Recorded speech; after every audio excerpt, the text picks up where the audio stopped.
She caught her most loving millionaire fiancé in bed with her maid of honor, then made one phone call that turned their wedding into the most unforgettable scandal in town. Don't miss the end. The greatest story ever you will remember for a long time. Hi, my beautiful family. May the one who writes our destiny fill your life with blessings so big they leave you speechless. May your hidden tears be replaced with joy, and every unanswered prayer return as a miracle. Amen. To my new brothers and sisters, don't scroll away. This is not just a channel. This is your safe place, your family, and today's story might be the one that changes the way you see life forever. Miss a minute, and you could miss the truth you've been waiting for. Now let's take attendance. Comment present if your heart is here with Mr. Peter, or yes, I'm with Mr. Peter if you're standing with me in love and unity. Your one like, your one comment. It's not small, it's the heartbeat keeping our family alive. The diamond engagement ring felt like a shackle around Marlene's finger as she stood frozen outside the bridal suite, her hand trembling on the door handle, while the unmistakable sound of her fiancé's voice groaned another woman's name, her maid of honor's name.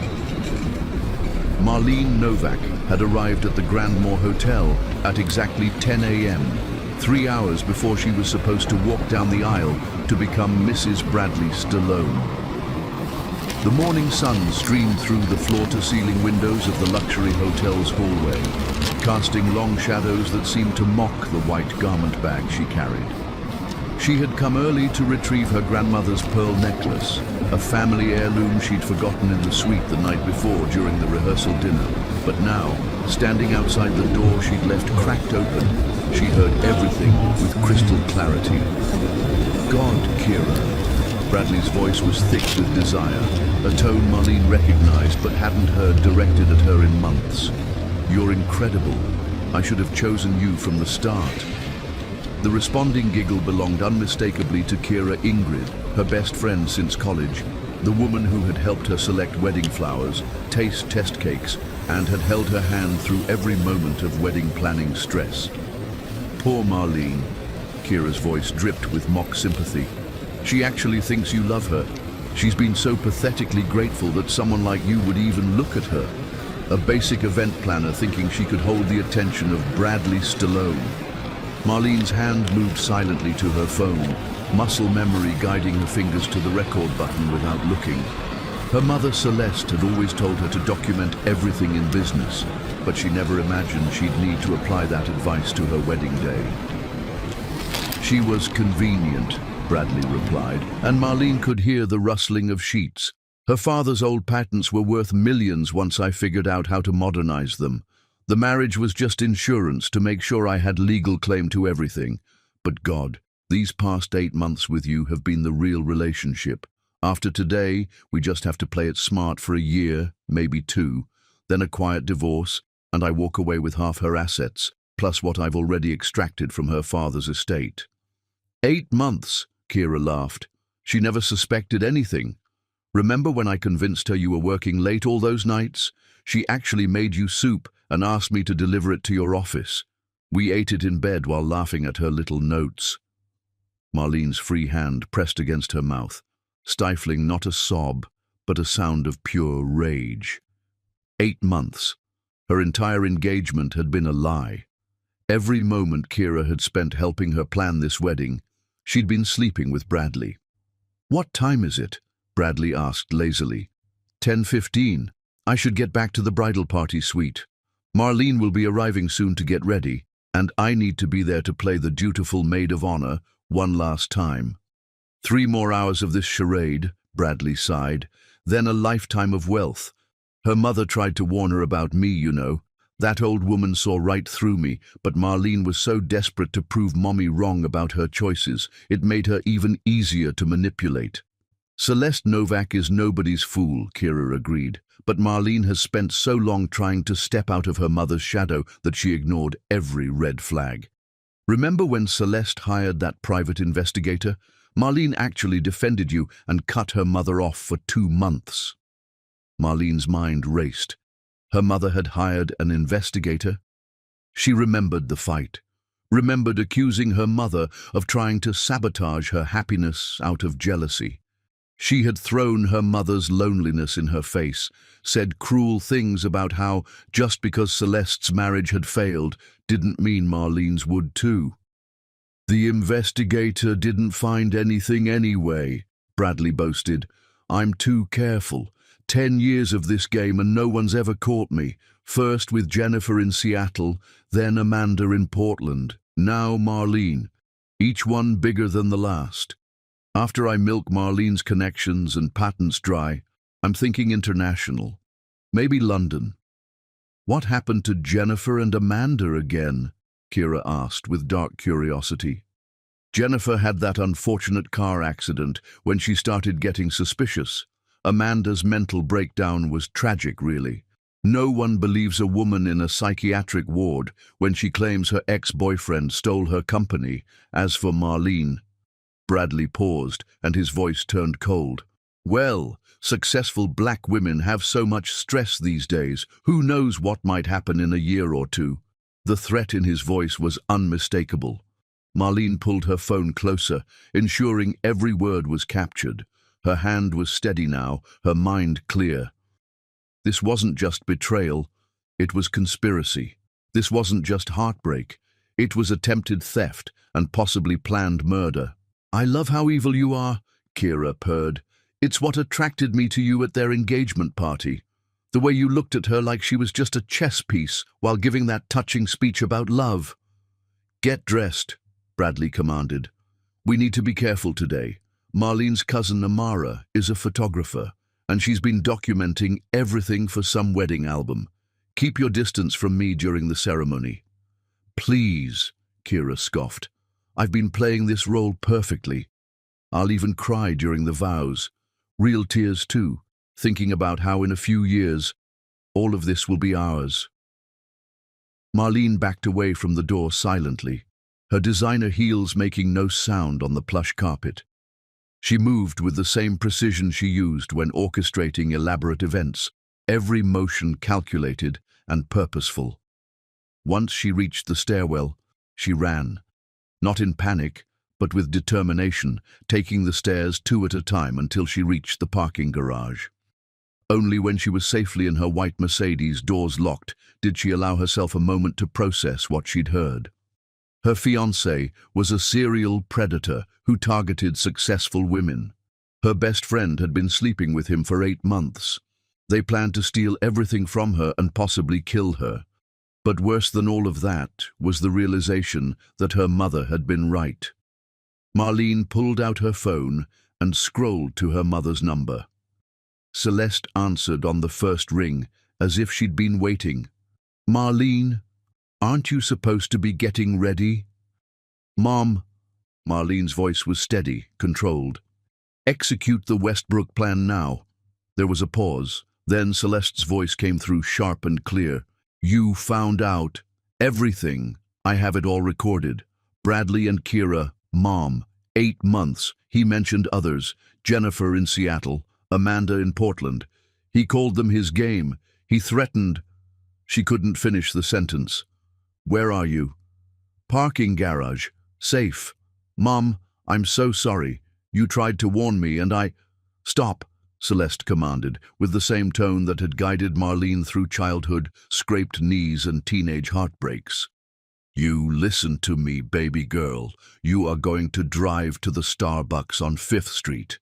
Donovan Westbrook is already there with the documents I've been preparing for 6 months.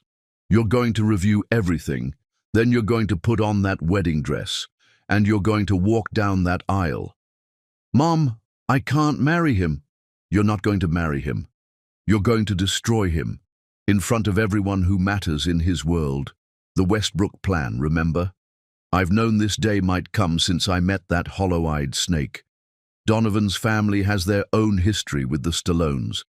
His father was Bradley's father's first business partner until Sterling Stallone destroyed him. Donovan's been building a case for years. We just needed proof of Bradley's intentions with you. The investigator you hired found enough to worry me, but not enough to convince you, So I've been preparing. Every document, every business dealing, every woman Bradley's hurt. Donovan's been tracking it all. He's an investment banker now, knows everyone on Wall Street. Bradley's investors will all be at that wedding, baby, and they're going to learn exactly who they've been funding.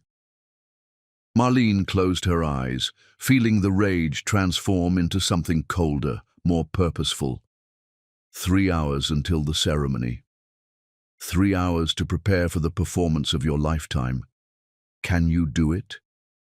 Marlene thought of Bradley's smug voice, of Kira's betrayal, of 8 months of lies. She thought of Jennifer and Amanda, women she'd never met but who deserved justice.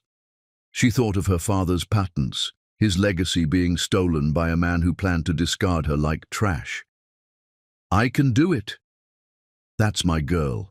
Donovan will explain everything. And Marlene, wear the red lipstick, the one I bought you that you said was too bold. Today, you're not just a bride, you're a warrior. Marlene ended the call and started the engine. As she drove toward 5th Street, she glanced at herself in the rearview mirror. The woman looking back wasn't the naive bride who'd walked into that hotel this morning. This was someone else entirely. Someone who understood that sometimes the best revenge wasn't served cold. It was served in front of 300 wedding guests, captured in high definition by her cousin's camera, and executed with a smile that would haunt Bradley Stallone for the rest of his life. The wedding was in 3 hours. She had a performance to prepare. Chapter 2. The Wedding. Devastation. The wedding march began to play, but to Marlene's ears, it sounded less like a celebration and more like a funeral dirge. Bradley Stallone's funeral, though he didn't know it yet.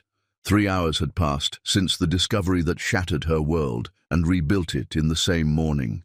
The Starbucks meeting with Donovan Westbrook had been a revelation.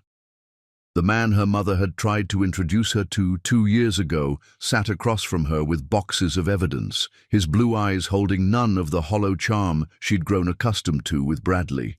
Instead, there was quiet determination and a shared understanding of what it meant to be wronged by the Stallone family. "Your mother is remarkable," Donovan had said, sliding a folder across the table. "She came to me 6 months ago with suspicions. My private investigators have been tracking Bradley ever since. Every transaction, every meeting, every woman he's destroyed. The documents were damning. Shell companies, fraudulent contracts, falsified financial statements that had lured investors into Bradley's web.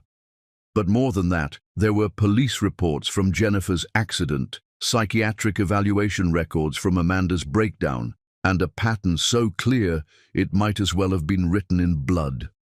Now, standing at the entrance of the Grandmore Hotel's grand ballroom, Marlene wore her grandmother's pearl necklace like armor. The $10,000 Vera Wang dress she'd agonized over for months felt like a costume for the greatest performance of her life. Her cousin Amara stood nearby with her camera, having been briefed on exactly what to capture and when to display it on the massive screens meant for the reception slideshow. "You look beautiful," Celeste whispered beside her, squeezing her daughter's hand. Her mother wore elegant navy blue, but Marlene noticed the sharp intelligence in her eyes, the way she surveyed the room like a general before battle. "Donovan is in position. The FBI agents are outside. Bradley's investors are all here. The Harrisburgs, the Chens, the Williamses. Sterling Stallone is in the front row, looking smug.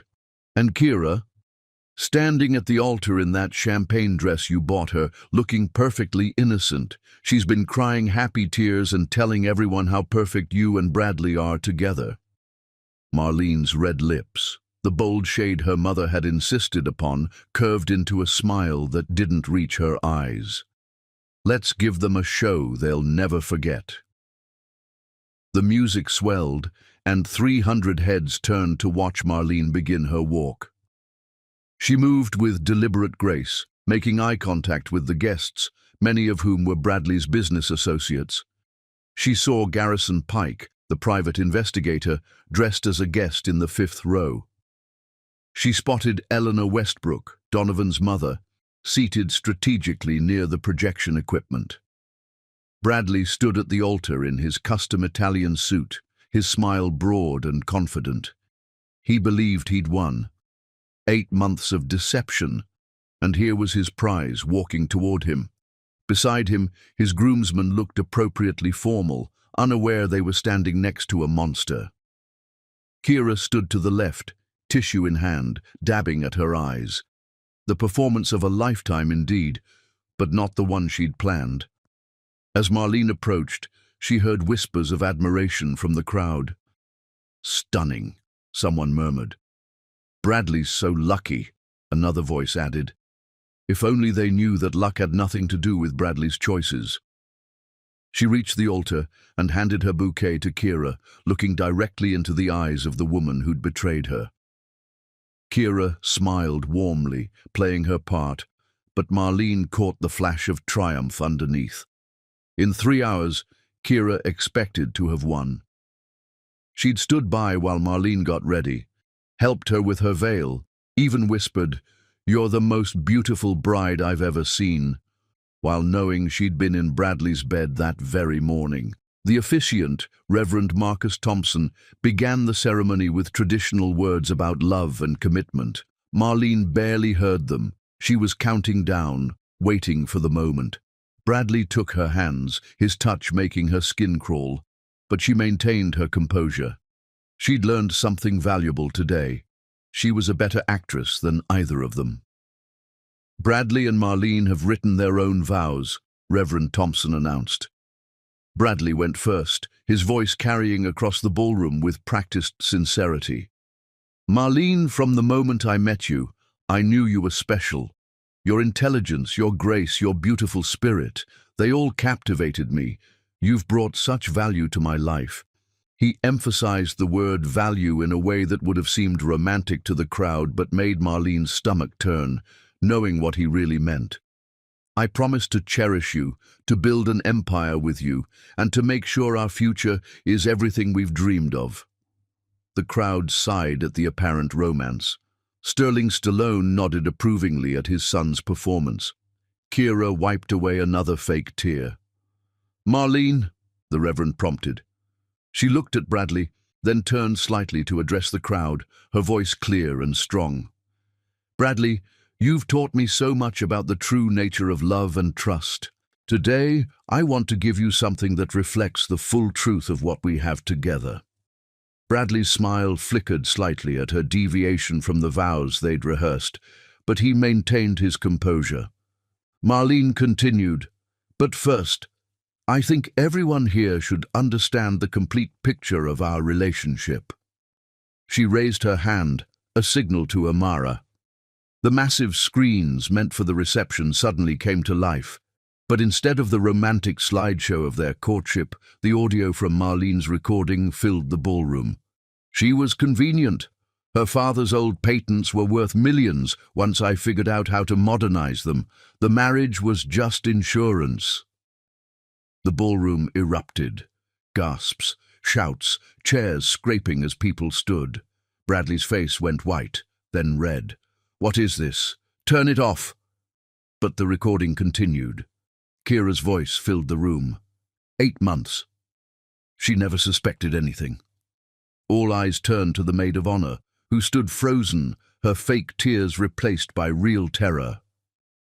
"This is fake," Bradley shouted, but his voice was drowned out by his own recorded words about Jennifer and Amanda, about his plans for Marlene. Marlene stood perfectly still in the eye of the storm, her red lips maintaining that same cold smile. She waited until the recording reached Bradley's threat about successful black women and their stress, the implication of planned murder hanging in the air like poison. "Turn it off!" Sterling Stallone roared, standing from his seat, but no one moved to help him. When the recording ended, the screens changed to documents, financial records, falsified contracts, proof of embezzlement and fraud. Donovan Westbrook stood from his position in the third row, his voice carrying with authority. "My name is Donovan Westbrook. I'm an investment banker with Morrison & Associates. The SEC has been notified of Bradley Stallone's extensive fraud. The FBI is currently outside, waiting to arrest him for conspiracy, fraud, and conspiracy to commit murder based on the evidence you've just heard and seen. The investors Bradley had spent years cultivating began pulling out their phones, calling their lawyers, their accountants, anyone who could help them distance themselves from the collapse they saw coming. The Harrisburgs were already heading for the exit. The Chens looked murderous. The Williamses were on the phone with their legal team. "You bitch!" Bradley lunged toward Marlene, but Garrison Pike and two other men who revealed themselves as undercover FBI agents stepped forward, blocking him. "Bradley Stallone," Agent Harrison announced, "you're under arrest for wire fraud, conspiracy to commit fraud, and conspiracy to commit murder. You have the right to remain silent." "This is entrapment," Bradley screamed as they cuffed him. "She set me up. Kira, tell them." But Kira had collapsed into a chair, sobbing real tears now as she realized the depth of her mistake. 8 months of sneaking around, and for what?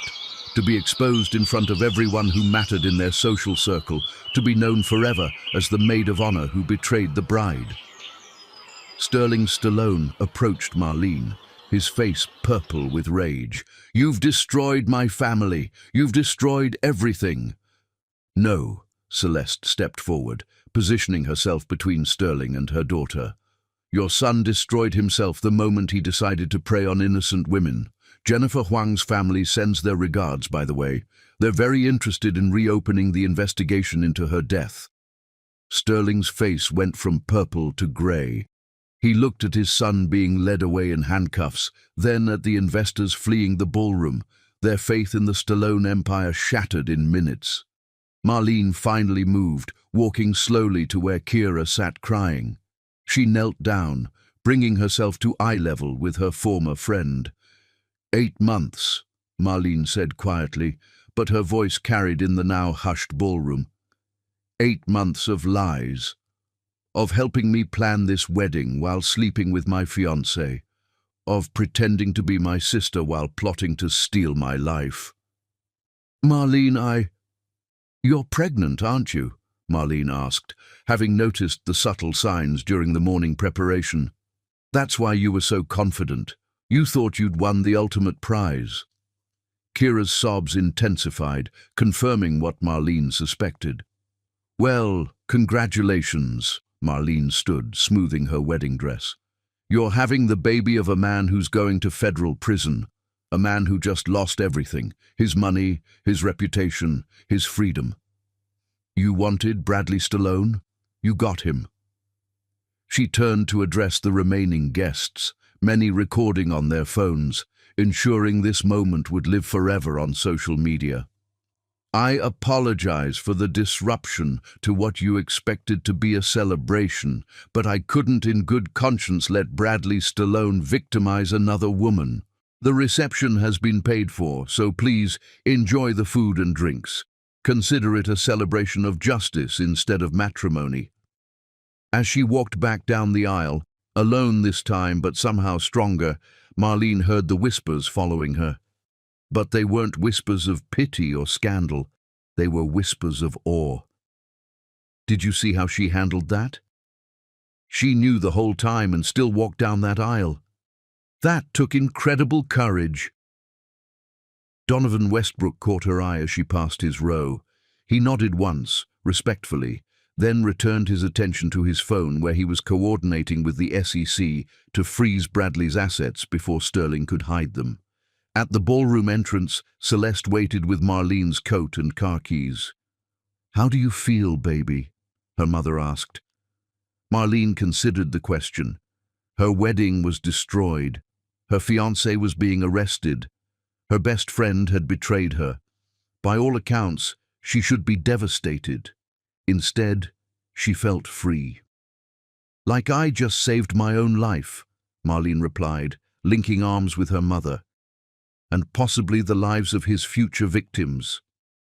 As they walked toward the exit, They could hear Bradley still screaming from the police car outside, Kira's sobs from inside, and Sterling Stallone on his phone, desperately trying to salvage something from the wreckage. The wedding that was supposed to mark the beginning of Marlene's imprisonment had instead become her liberation, and it was only the beginning. Chapter 3. The immediate aftermath.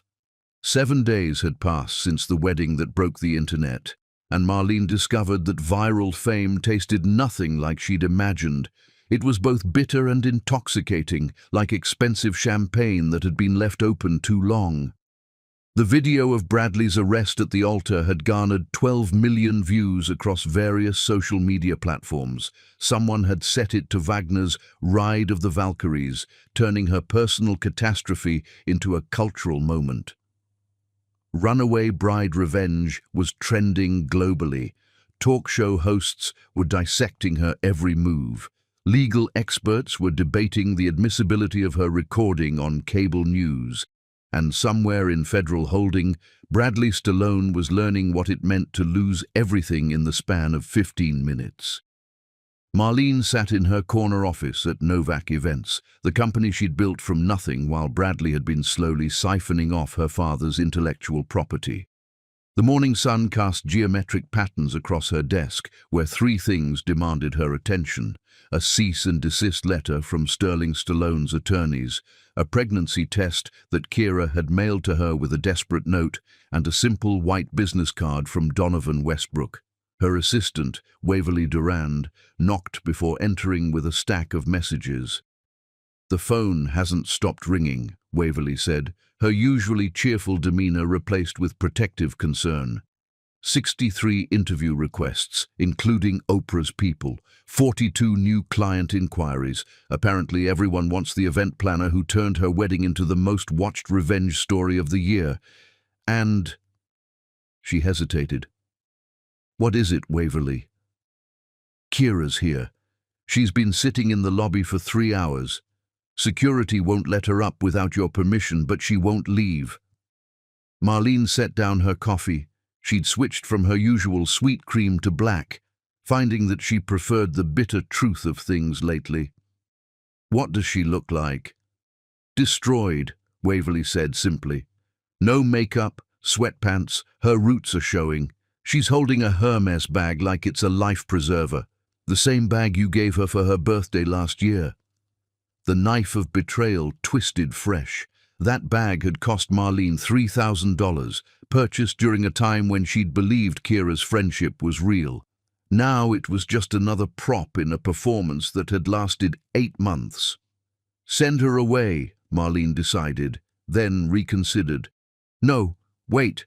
Send her up, but have security stay close." Waverly looked concerned. "Are you sure? I need to look her in the eye one more time. I need to understand how someone I loved like a sister could do this to me." 5 minutes later, Kira Ingrid entered the office, and Waverly hadn't exaggerated. The woman who'd always been impeccably styled looked like she'd aged 5 years in 7 days. Her blonde hair hung limp, her designer clothes had been replaced with wrinkled athletic wear, and her eyes were swollen from crying. "Marlene," she started, her voice cracking. "Sit," Marlene commanded, remaining behind her desk. The power dynamic was clear. This wasn't a conversation between friends. This was a reckoning. Kira sank into the chair, clutching the Hermes bag. "I know you hate me." "Hate requires emotion," Marlene interrupted. "What I feel for you is nothing. You're a void where a friend used to be. But I am curious about one thing. Why? You had everything. A successful career, a trust fund, men who wanted you. Why did you need to take mine?" Kira's laugh was bitter. "You really don't know, do you? You never saw it." "Saw what?" "How perfect your life was. How everyone loved you without you even trying. Your mother who would die for you. Your business that succeeded because of talent, not family money. Men who saw you as a person, not just a bank account." Kira's voice turned venomous. Do you know what it's like to be the pretty white girl who's supposed to have everything handed to her, only to watch her black best friend surpass her in every way that mattered? Marlene felt the words hit her like physical blows.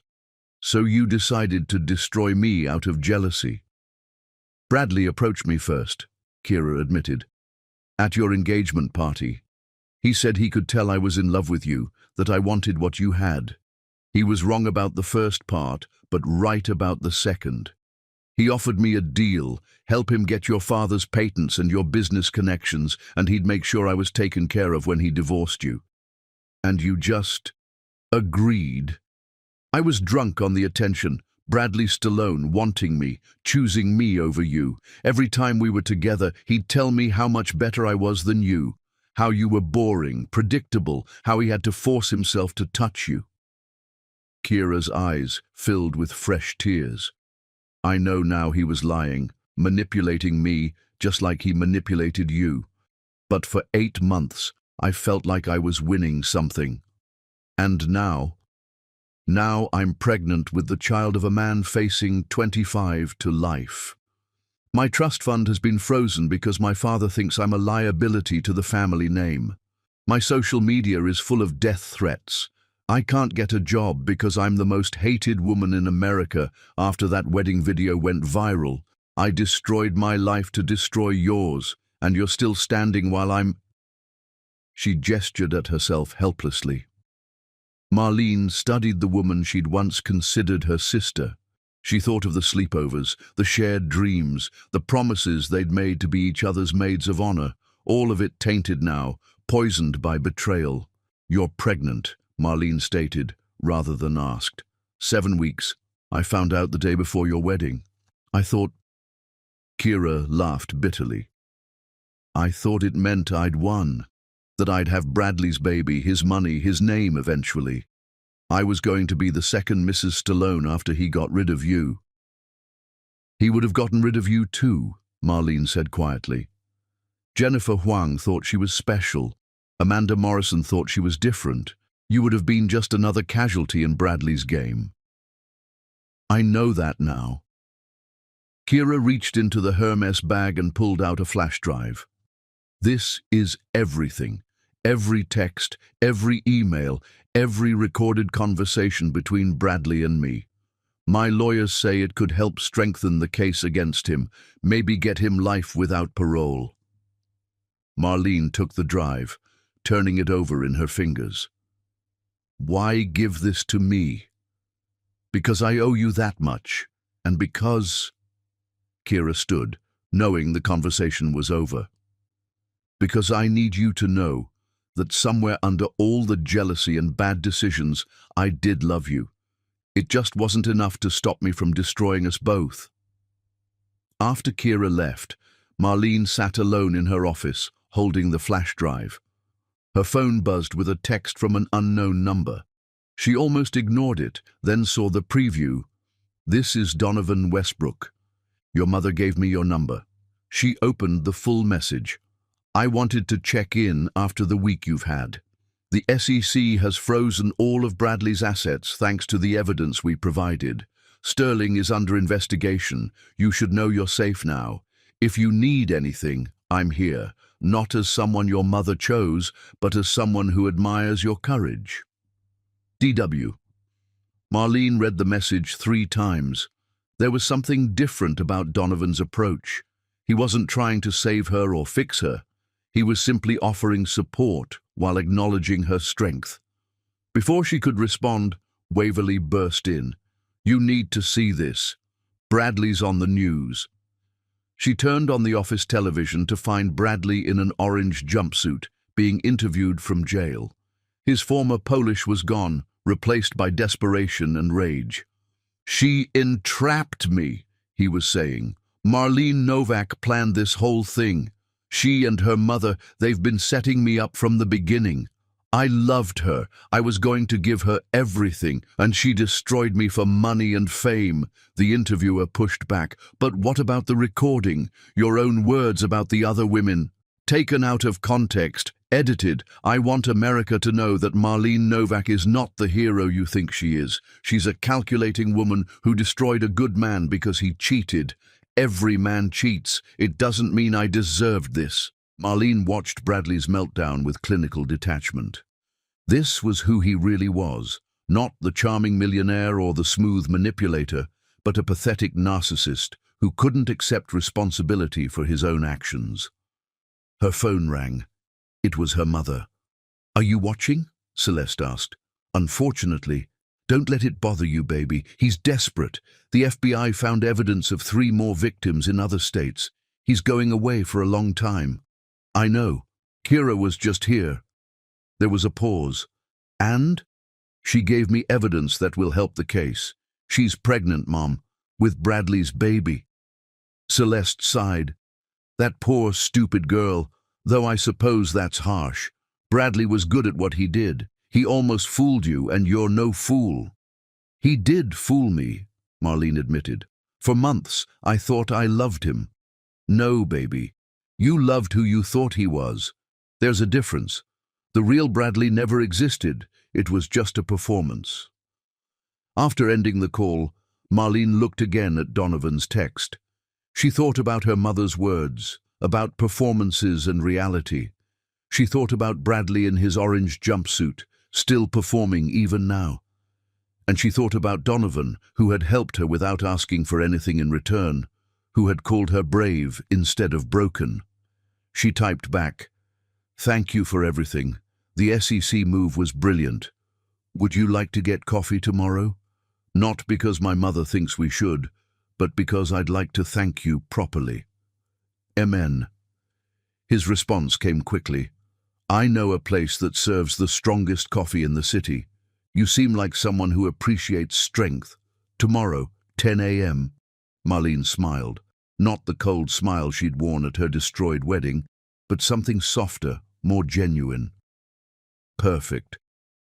As she prepared to leave the office, one more text came through, this time from Amara. "Cousin, you're not going to believe this. A publisher wants to offer you $1 million book deal for your story. Netflix is interested in the rights.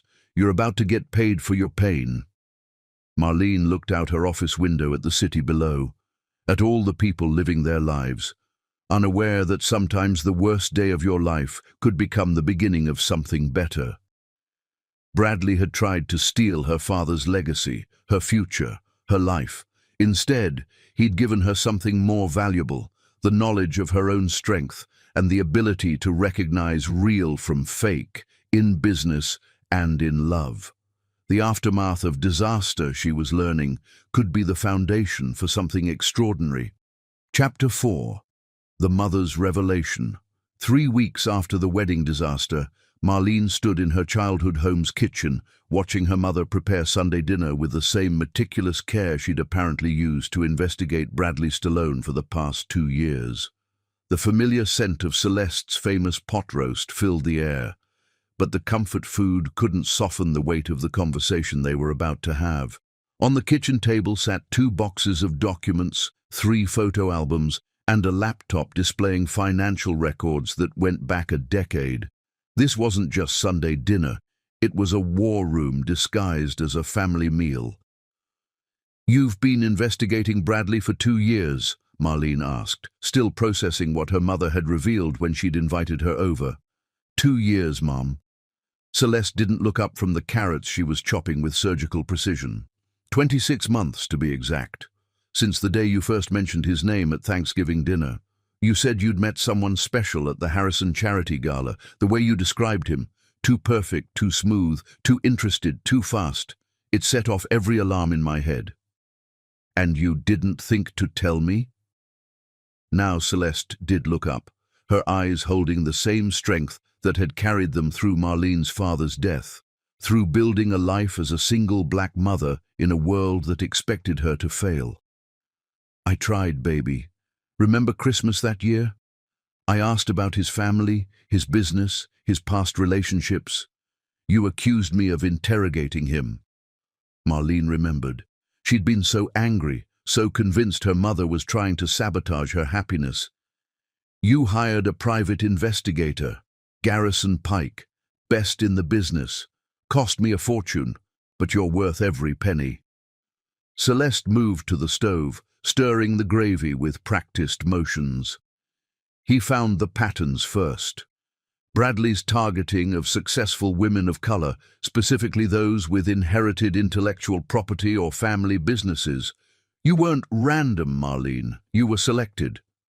Selected, the word tasted bitter. Like I was an item on a menu. Your father's medical device patents were worth approximately 12 million if properly developed. Bradley had the connections to bring them to market, but he needed legal claim to them.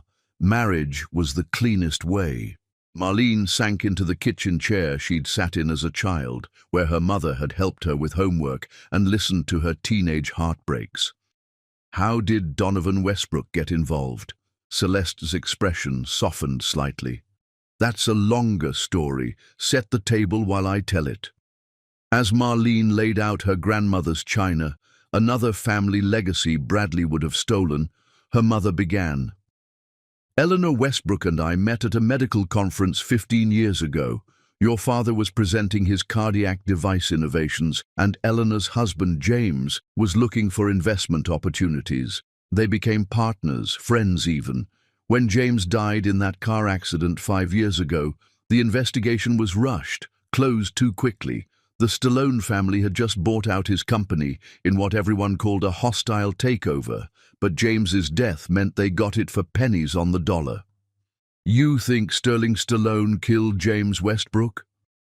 I think the Stallones have a pattern of convenient accidents, but Eleanor and I could never prove it. Then, 2 years ago, at another medical conference, Eleanor introduced me to her son. Donovan had just made partner at his investment firm, and he'd been quietly investigating his father's death and the Stallones' business practices. Marlene paused in folding napkins. You've been planning this for 2 years. With Donovan?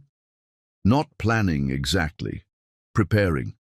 When I realized Bradley was serious about you, that he was going to propose, Eleanor and I knew we needed to be ready. Donovan had already connected Bradley to Jennifer Huang's death in Seattle and Amanda Morrison's breakdown in Portland. But we needed proof of intent, proof of the pattern. So Donovan getting involved at the wedding, he was always going to be there. He had a +1 invitation through the Westbrook family's connection to the Stallones' business circle. The plan was for him to document everything, to be a witness. We didn't know about Kira. That was... Celeste's composure cracked slightly. That almost broke my heart more than Bradley. That girl ate at this table. I taught her how to make my sweet potato pie. The doorbell rang before Marlene could respond. Celeste glanced at the clock. That'll be Donovan. I invited him to dinner. Mom, don't mom me. That young man has been protecting you for 2 years without you knowing it. The least we can do is feed him. Donovan Westbrook stood on the porch in casual clothes, dark jeans and a button-down shirt, looking nothing like the sharp-suited investment banker from the wedding. He held a bottle of wine and a small bouquet of sunflowers. Mrs. Novak, he said warmly, handing her the flowers. Thank you for the invitation. Celeste, please, we're past formalities. She turned to Marlene. Doesn't he clean up nice outside of crisis mode? Marlene felt heat rise to her cheeks. 3 coffee dates in the past 2 weeks had shown her that Donovan was everything Bradley pretended to be. Intelligent, successful, genuinely interested in her thoughts rather than her assets. But she was still raw, still processing the betrayal, still learning to trust her own judgment again. Hi, she managed. Hi, he replied, his smile gentle. Your mother promised me the best pot roast in Atlanta. I'm hoping she wasn't exaggerating. Dinner started quietly, but Celeste had a gift for drawing people out. Soon Donovan was sharing stories about his father, about discovering the truth behind his death, about the quiet rage that had driven him to succeed in the financial world, just to have the power to take down the Stallones. I watched them for years, he admitted, cutting into his pot roast. Sterling and Bradley, operating like kings in their glass tower. They destroyed my family, and I wanted nothing more than revenge. Then Celeste contacted me, told me about you, and I realized something. What? Marlene asked. That revenge without purpose is just destruction. But stopping them from hurting other families, other daughters, that's justice. Celeste nodded approvingly. The boy has wisdom beyond his years. The boy is 31, Mrs. Novak. Celeste, Donovan corrected with a laugh. As they moved to dessert, Celeste's famous peach cobbler, Marlene found herself studying Donovan when he wasn't looking.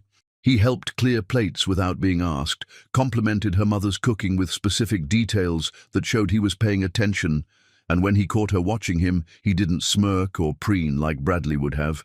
He simply smiled and continued his conversation with Celeste about jazz music. I should show you something, Celeste said suddenly, rising from the table. She returned with one of the photo albums. This was taken 3 years ago.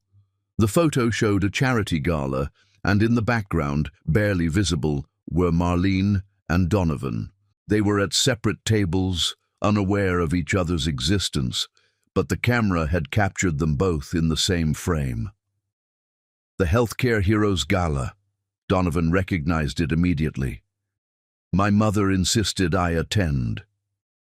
I was there representing Novak Events, Marlene remembered. We organized the silent auction. You were wearing a green dress, Donovan said quietly. I remember because you outbid me on the signed Miles Davis album. I was annoyed until I saw how happy you were to win it. Marlene stared at him. You remember that? I remember thinking anyone who fought that hard for jazz vinyl was someone worth knowing. But then Bradley swooped in and... He shrugged. Timing is everything. Celeste excused herself to the kitchen, leaving them alone with the weight of possibility. Were you watching me for 2 years? Marlene asked, like some kind of guardian angel assigned by our mothers. No, Donovan said firmly. I was watching Bradley. You were just there, bright and talented and kind, wasted on someone who saw you as a mark. It killed me to watch, but I couldn't interfere without proof. The one time I tried to warn you... The investment seminar, Marlene breathed, remembering suddenly. You told me to be careful with joint ventures, to protect my individual assets. Bradley was furious. He said you were trying to undermine him. I was, just not for the reasons he thought. They sat in silence for a moment, the ghost of Bradley hanging between them like a shadow that needed exorcising.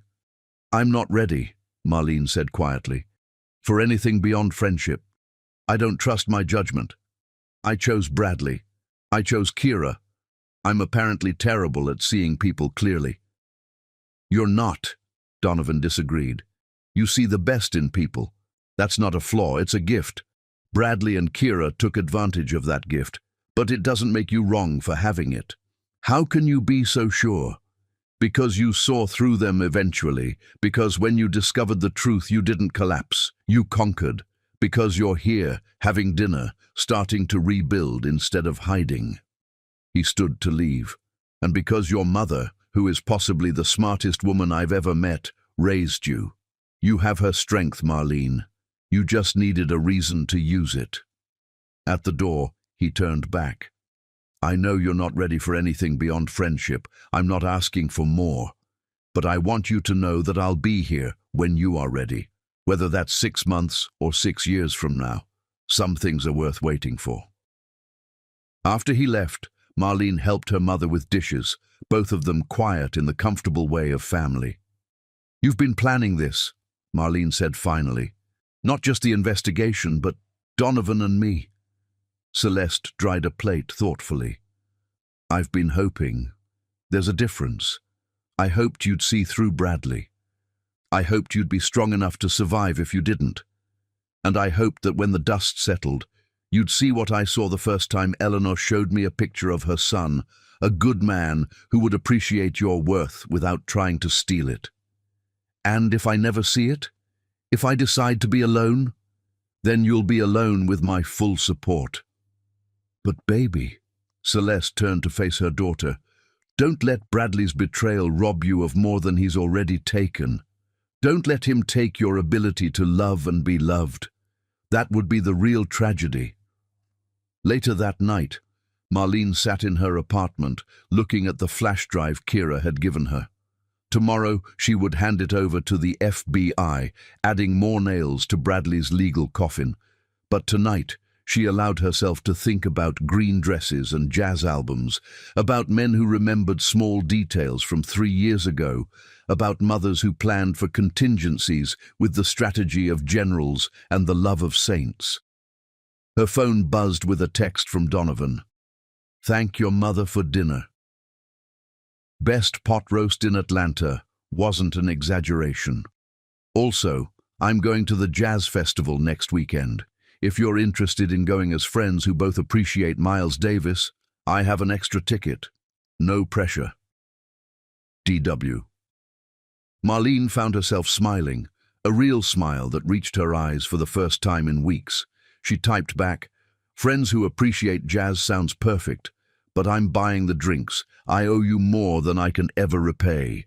His response was immediate. You owe me nothing. But I'll let you buy the first round if it makes you feel better. Fair warning, though, I've been known to discuss Charlie Parker for hours. As she set down her phone, Marlene realized her mother had been right about something else. Bradley hadn't broken her. He'd revealed her strength, and maybe, just maybe, he'd cleared the way for something real.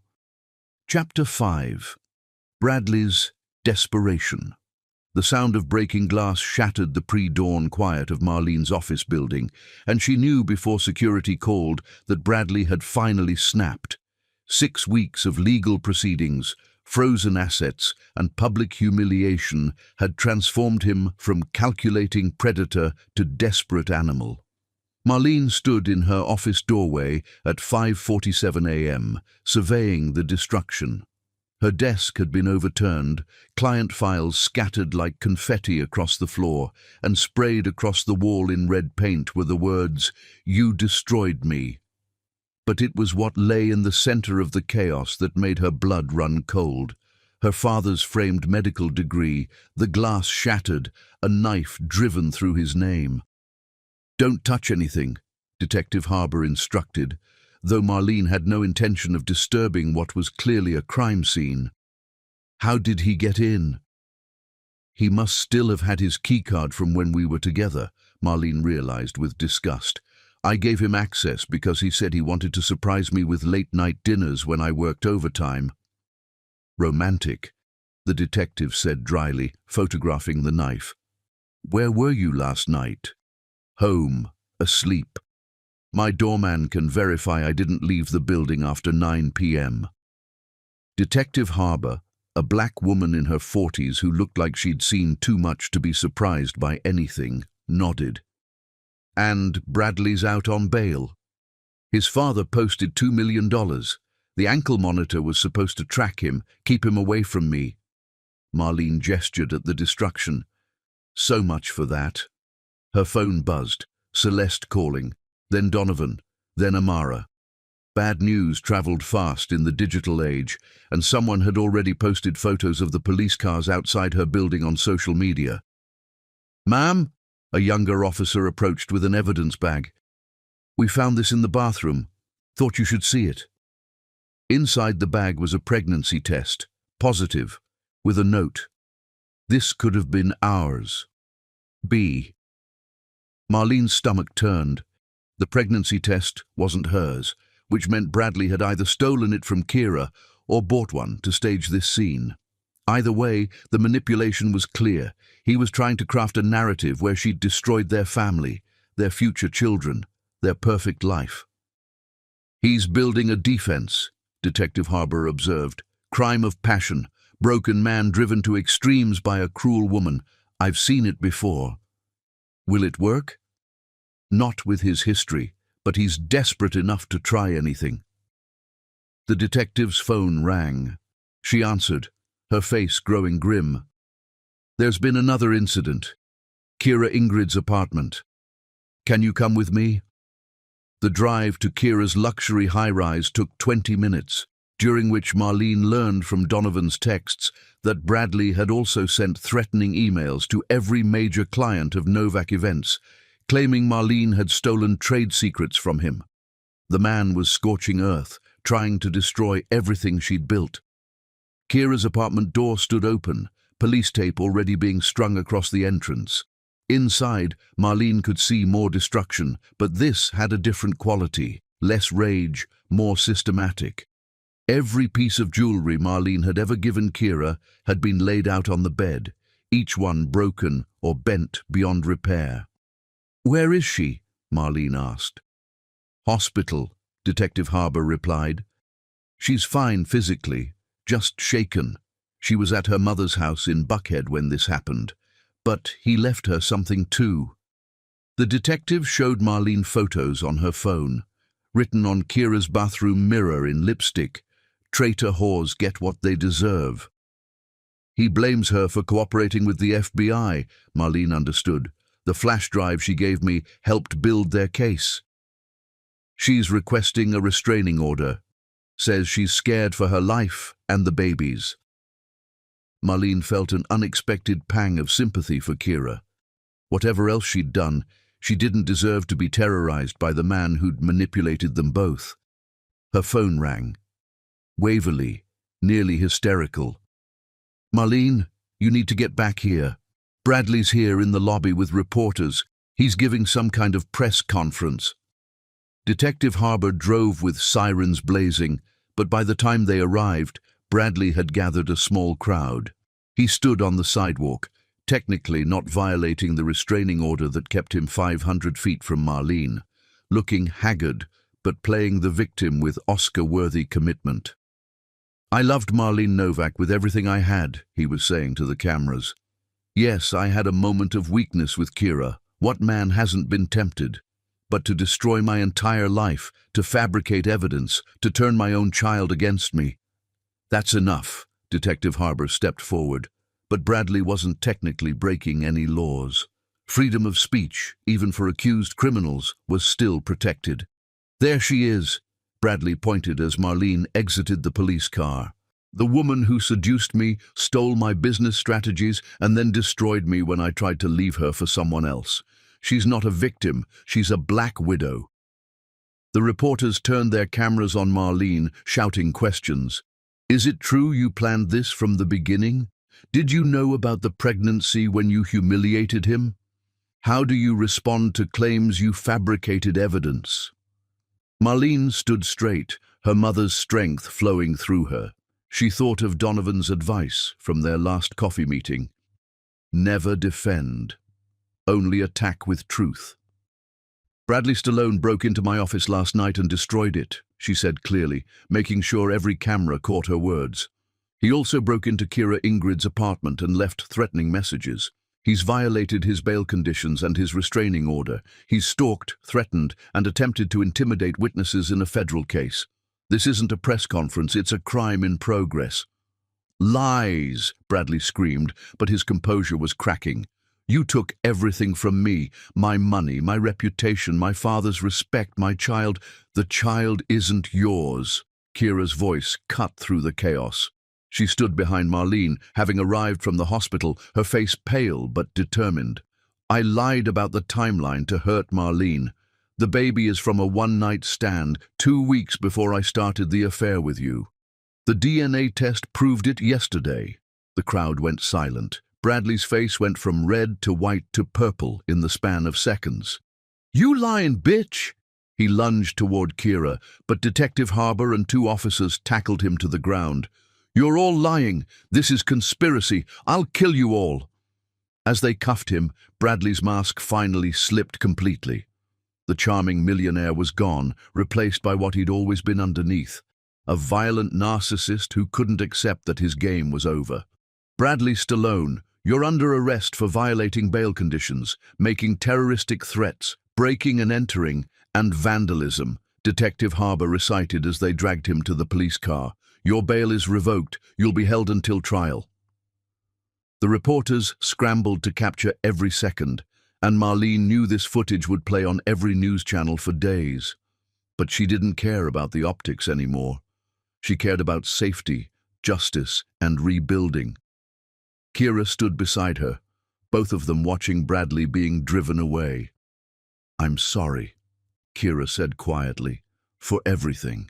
For lying about the pregnancy to hurt you both, for the affair, for the betrayal." "Why tell the truth now?" "Because I'm tired of lies. They've cost me everything, my friends, my reputation, my self-respect. At least with the truth, I can start over." Marlene considered the woman who'd been her best friend, then her worst enemy, and now stood in some liminal space between. "We'll never be friends again." "I know, but I don't wish you harm. Get help, Kira. Get therapy. Figure out why you needed to destroy something good to feel valuable." Kira nodded, tears streaming down her face, and walked away. Marlene knew they'd probably never speak again, and that was okay. Some bridges once burned were meant to stay ash. Donovan appeared at her elbow, having pushed through the crowd. "You okay?" "Getting there," Marlene admitted. "My office is destroyed, my ex is completely unhinged, and this is going to dominate the news cycle again. But yeah, I'm okay." "Come on," he guided her away from the cameras. "Eleanor, my mother, she has a restoration company that owes her a favor. They'll have your office perfect by tomorrow, and I have something that might cheer you up." He handed her an envelope. Inside was a check for $3 million. "What is this?" "The first distribution from the Stallone asset forfeiture. The FBI froze everything, but the court ruled you're entitled to damages for the theft of your father's intellectual property. This is just the beginning. Bradley stole from you, but the law is going to make you whole." Marlene stared at the check. More money than she'd ever seen at once. "It's not about the money.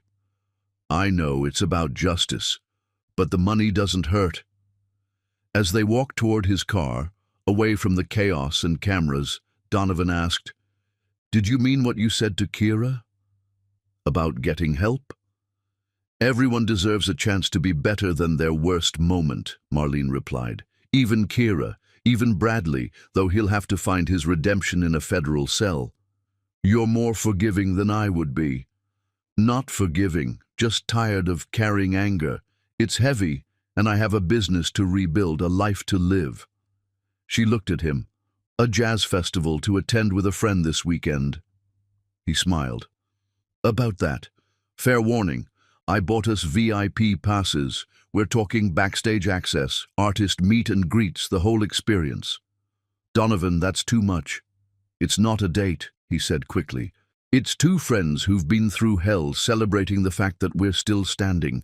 Besides, my mother would kill me if I didn't show you a good time. She's convinced you're going to be her daughter-in-law someday." Marlene laughed, surprising herself with how genuine it felt. "Our mothers are not subtle. Not even a little bit, but they mean well." As they drove away from the scene of Bradley's final public meltdown, Marlene felt something shift inside her. The worst was over. Bradley was going to prison. Kira was out of her life. The truth was public and undeniable. Now came the harder part, learning to trust again, to build again, to love again.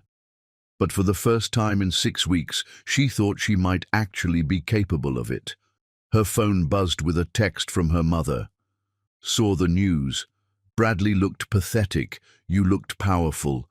Dinner Sunday? Donovan's invited if you want." Marlene typed back, "We'll be there. And Mom, thank you. For everything. For never giving up on protecting me even when I pushed you away. That's what mothers do, baby. We see the wolves even when our daughters only see princes. Now let that nice Westbrook boy take you somewhere that doesn't involve police tape." Marlene smiled, looking at Donovan as he navigated Atlanta traffic with easy confidence. Maybe her mother had been right about more than just Bradley. Maybe she'd been right about everything. Chapter 6. The Legal Battle. The federal courthouse in downtown Atlanta had become Marlene's second home 2 months after the wedding disaster. its marble halls and wood-paneled rooms, now as familiar as her own office, which had been restored to perfection thanks to Donovan's connections, but still carried the ghost of Bradley's rage. Today's hearing was supposed to be routine, a motion to dismiss filed by Sterling Stallone's army of lawyers, claiming insufficient evidence and prosecutorial misconduct. But Marlene had learned that nothing involving the Stallones was ever routine. They fought with money and influence the way generals fought with armies, throwing resources at problems until they disappeared. She sat in the gallery between her mother and Donovan, watching Bradley enter in shackles and an orange jumpsuit that had replaced his Italian suits. 6 weeks in federal detention had stripped away his polish. His hair had grown out, showing grey roots she'd never known existed. His shoulders hunched forward, the confident posture gone. But his eyes still held that dangerous gleam when they found her in the crowd, a predator temporarily caged but not tamed. "All rise," the bailiff announced, the Honorable Judge Constance Meridian presiding. Judge Meridian, a formidable black woman in her 60s, had a reputation for seeing through legal theatrics. Sterling Stallone's lead attorney, Harrison Blackwood, a man who'd successfully defended senators and CEOs, was about to learn that his usual tactics wouldn't work here. "Mr. Blackwood," Judge Meridian began without preamble, "I've reviewed your motion. You claim the evidence against your client was obtained illegally. Explain." Blackwood stood, his $1,000 suit impeccable. "Your Honor, Ms. Novak recorded my client without his knowledge in a private setting. Georgia is a one-party consent state, but the recording was made with the intent to entrap—" "Objection," Federal Prosecutor Diana Chen interrupted. "The defendant wasn't entrapped into confessing to crimes. He was recorded bragging about crimes he'd already committed." "Sustained," Judge Meridian ruled. "Continue, Ms. Chen." Diana Chen was everything Marlene had hoped for in a prosecutor. Brilliant, relentless, and genuinely committed to justice rather than just winning. She'd taken on the Stallone case personally after learning about Jennifer Huang, her college roommate's cousin. "Your Honor, we have new evidence to present. With the court's permission, I'd like to call Lenora Stallone to the stand." The courtroom erupted. Sterling Stallone shot to his feet. "That's impossible! She's dead!" "Apparently not," Judge Meridian observed dryly. "Bailiff, please escort Mr. Stallone Sr. out if he has another outburst. Ms. Chen, proceed." The doors opened, and a woman entered who made everyone gasp. Lenora Stallone looked like a ghost, thin, scarred, but very much alive. She walked with a slight limp, her eyes never leaving Bradley, who had gone white as paper. "Please state your name for the record," Diana Chen began after Lenora was sworn in. "Lenora Marie Stallone. I was married to Bradley Stallone from 2018 to 2020, though he told everyone I died in 2020. Can you explain what actually happened?" Lenora's voice was steady, though her hands trembled. "Bradley tried to kill me. He'd been poisoning me slowly with mercury for months, making me sick, making everyone think I was having a mental breakdown. When that didn't work fast enough, he staged a car accident, ran me off the road into Lake Lanier." Marlene felt Donovan's hand find hers, squeezing gently. She'd known Bradley was dangerous, but this was beyond what she'd imagined. "How did you survive?" Diana Chen asked. "A fisherman pulled me out. I had amnesia for months, couldn't remember who I was. When my memory returned, I was terrified. Bradley had all the money, all the power, so I stayed hidden, built a new identity. I've been living as Sarah Winters in Nashville for 4 years." "What made you come forward now?" Lenora finally looked at Marlene. "I saw the wedding video. I saw another black woman almost become what I was supposed to be, dead. I couldn't let him do it again." Bradley's attorney tried to object, but Judge Meridian silenced him with a look. "Ms. Stallone, do you have proof of these allegations?" Diana Chen asked. I have medical records showing mercury poisoning. I have the mechanic's report showing my brake lines were cut. And I have this." She pulled out a phone. "Bradley thought he destroyed my old phone in the accident. He didn't know I backed everything up to the cloud, including voice memos where he discussed his plans with his father." The prosecution played the recordings. Bradley's voice, younger but unmistakably his, discussing how to make Lenora's death look natural. Sterling's voice advising patience, suggesting mercury because it mimicked mental illness. The courtroom sat in horrified silence as father and son planned murder like a business transaction. "You're lying!" Bradley screamed, trying to stand despite his shackles. "That's not me! That's AI! Deep fake! She's making it up!" "Mr. Stallone, control your client or he'll be removed," Judge Meridian warned. But Bradley was beyond control. "She was crazy. She tried to kill herself. I saved her. Marlene, baby, you have to believe me. This is all lies. They're all conspiring against me." Marlene stood, unable to stay silent. "The only conspiracy here is the one you and your father have been running for years. Jennifer Huang, Amanda Morrison, Lenora, almost me. How many women have to die or disappear before you admit what you are? Marlene, please. You told Kira you loved me while planning to kill me. You stood at our altar knowing you'd already decided how to dispose of me when I was no longer useful. You're not a businessman, Bradley. You're a serial killer who uses marriage instead of a weapon." Judge Meridian gavelled for order, but the damage was done. Bradley's mask had shattered completely, and everyone could see the monster underneath.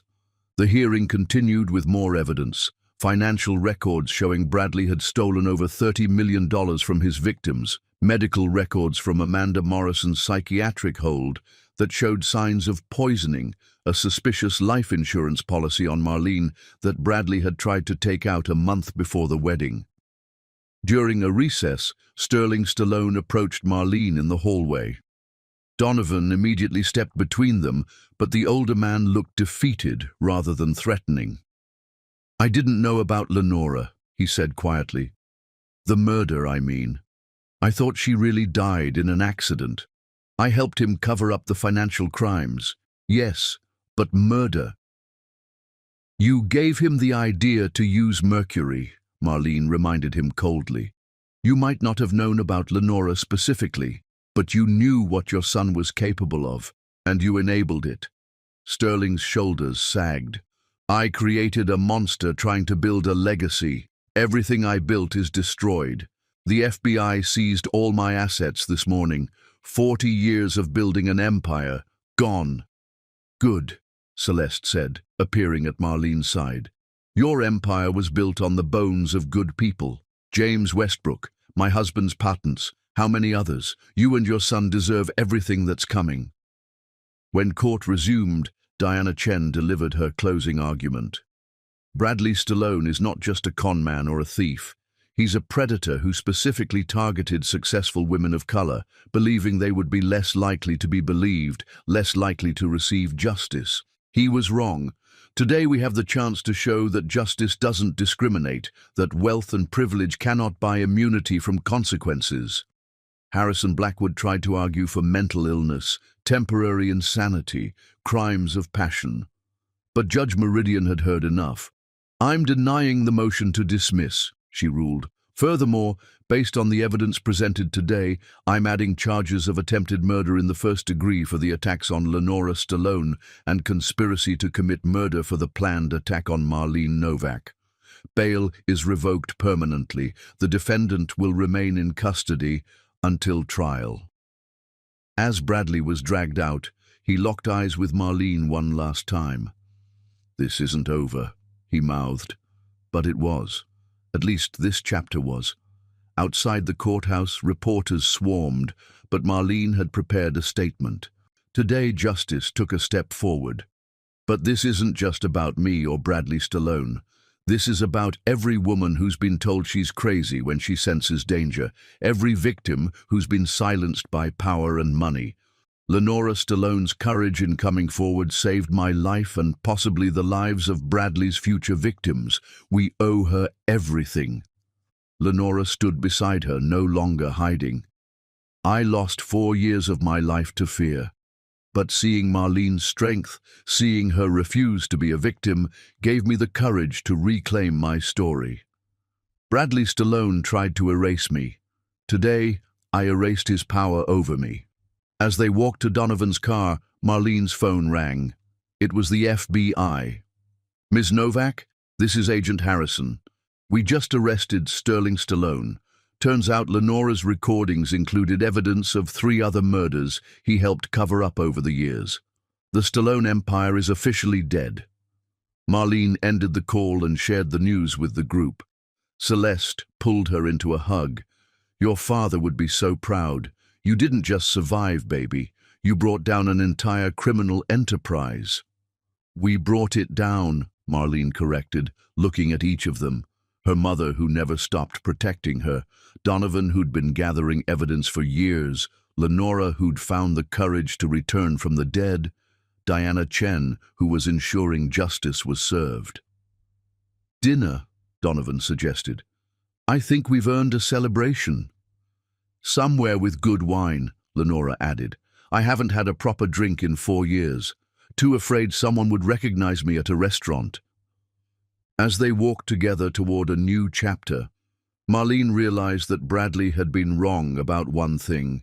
He'd said she'd never find anyone who loved her like he did. Thank God for that. His version of love was possession, control, and ultimately destruction.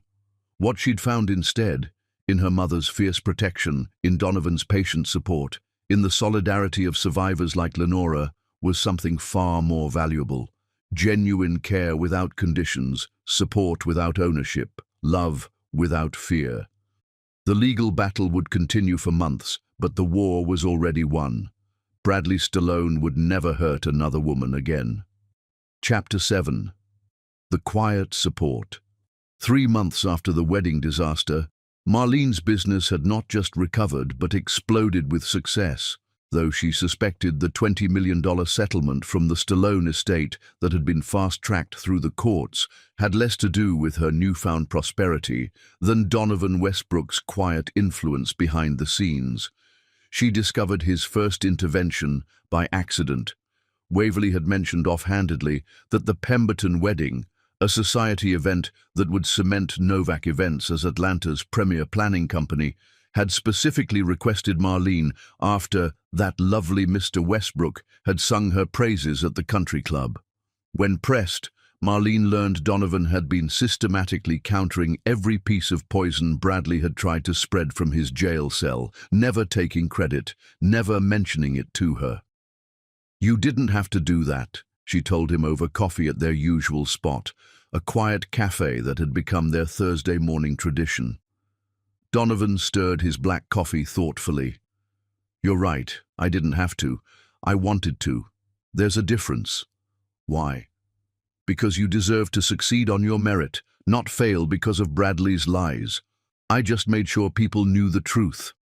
It was always like this with him, support without strings, help without expectation of gratitude.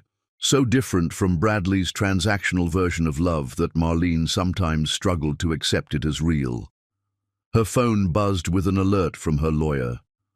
Bradley's trial date had been set for next month. The reality of facing him again made her coffee taste bitter. "You okay?" Donovan asked, reading her expression with the ease of someone who'd been paying attention. "The trial. It's real now. I'll have to testify. See him again. Relive all of it in public. You don't have to do it alone.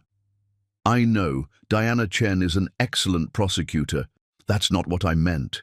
He reached across the table, his hand stopping just short of hers, asking permission without words. When she didn't pull away, he covered her hand with his. "I'll be there, every day of the trial, whatever you need." The warmth of his touch was nothing like Bradley's possessive grip. This was an offer, not a demand. "Your company won't appreciate you taking that much time off." He smiled. "I resigned yesterday." Marlene nearly knocked over her coffee. "What? Donovan, why? You loved that job." "I loved the power it gave me to fight the Stallones. That fight's over. I've been thinking about what's next and I realize something. I've spent 5 years living for revenge, investigating my father's death, building a case against the people who destroyed him. But that's not living, that's just existing with purpose. So what's next?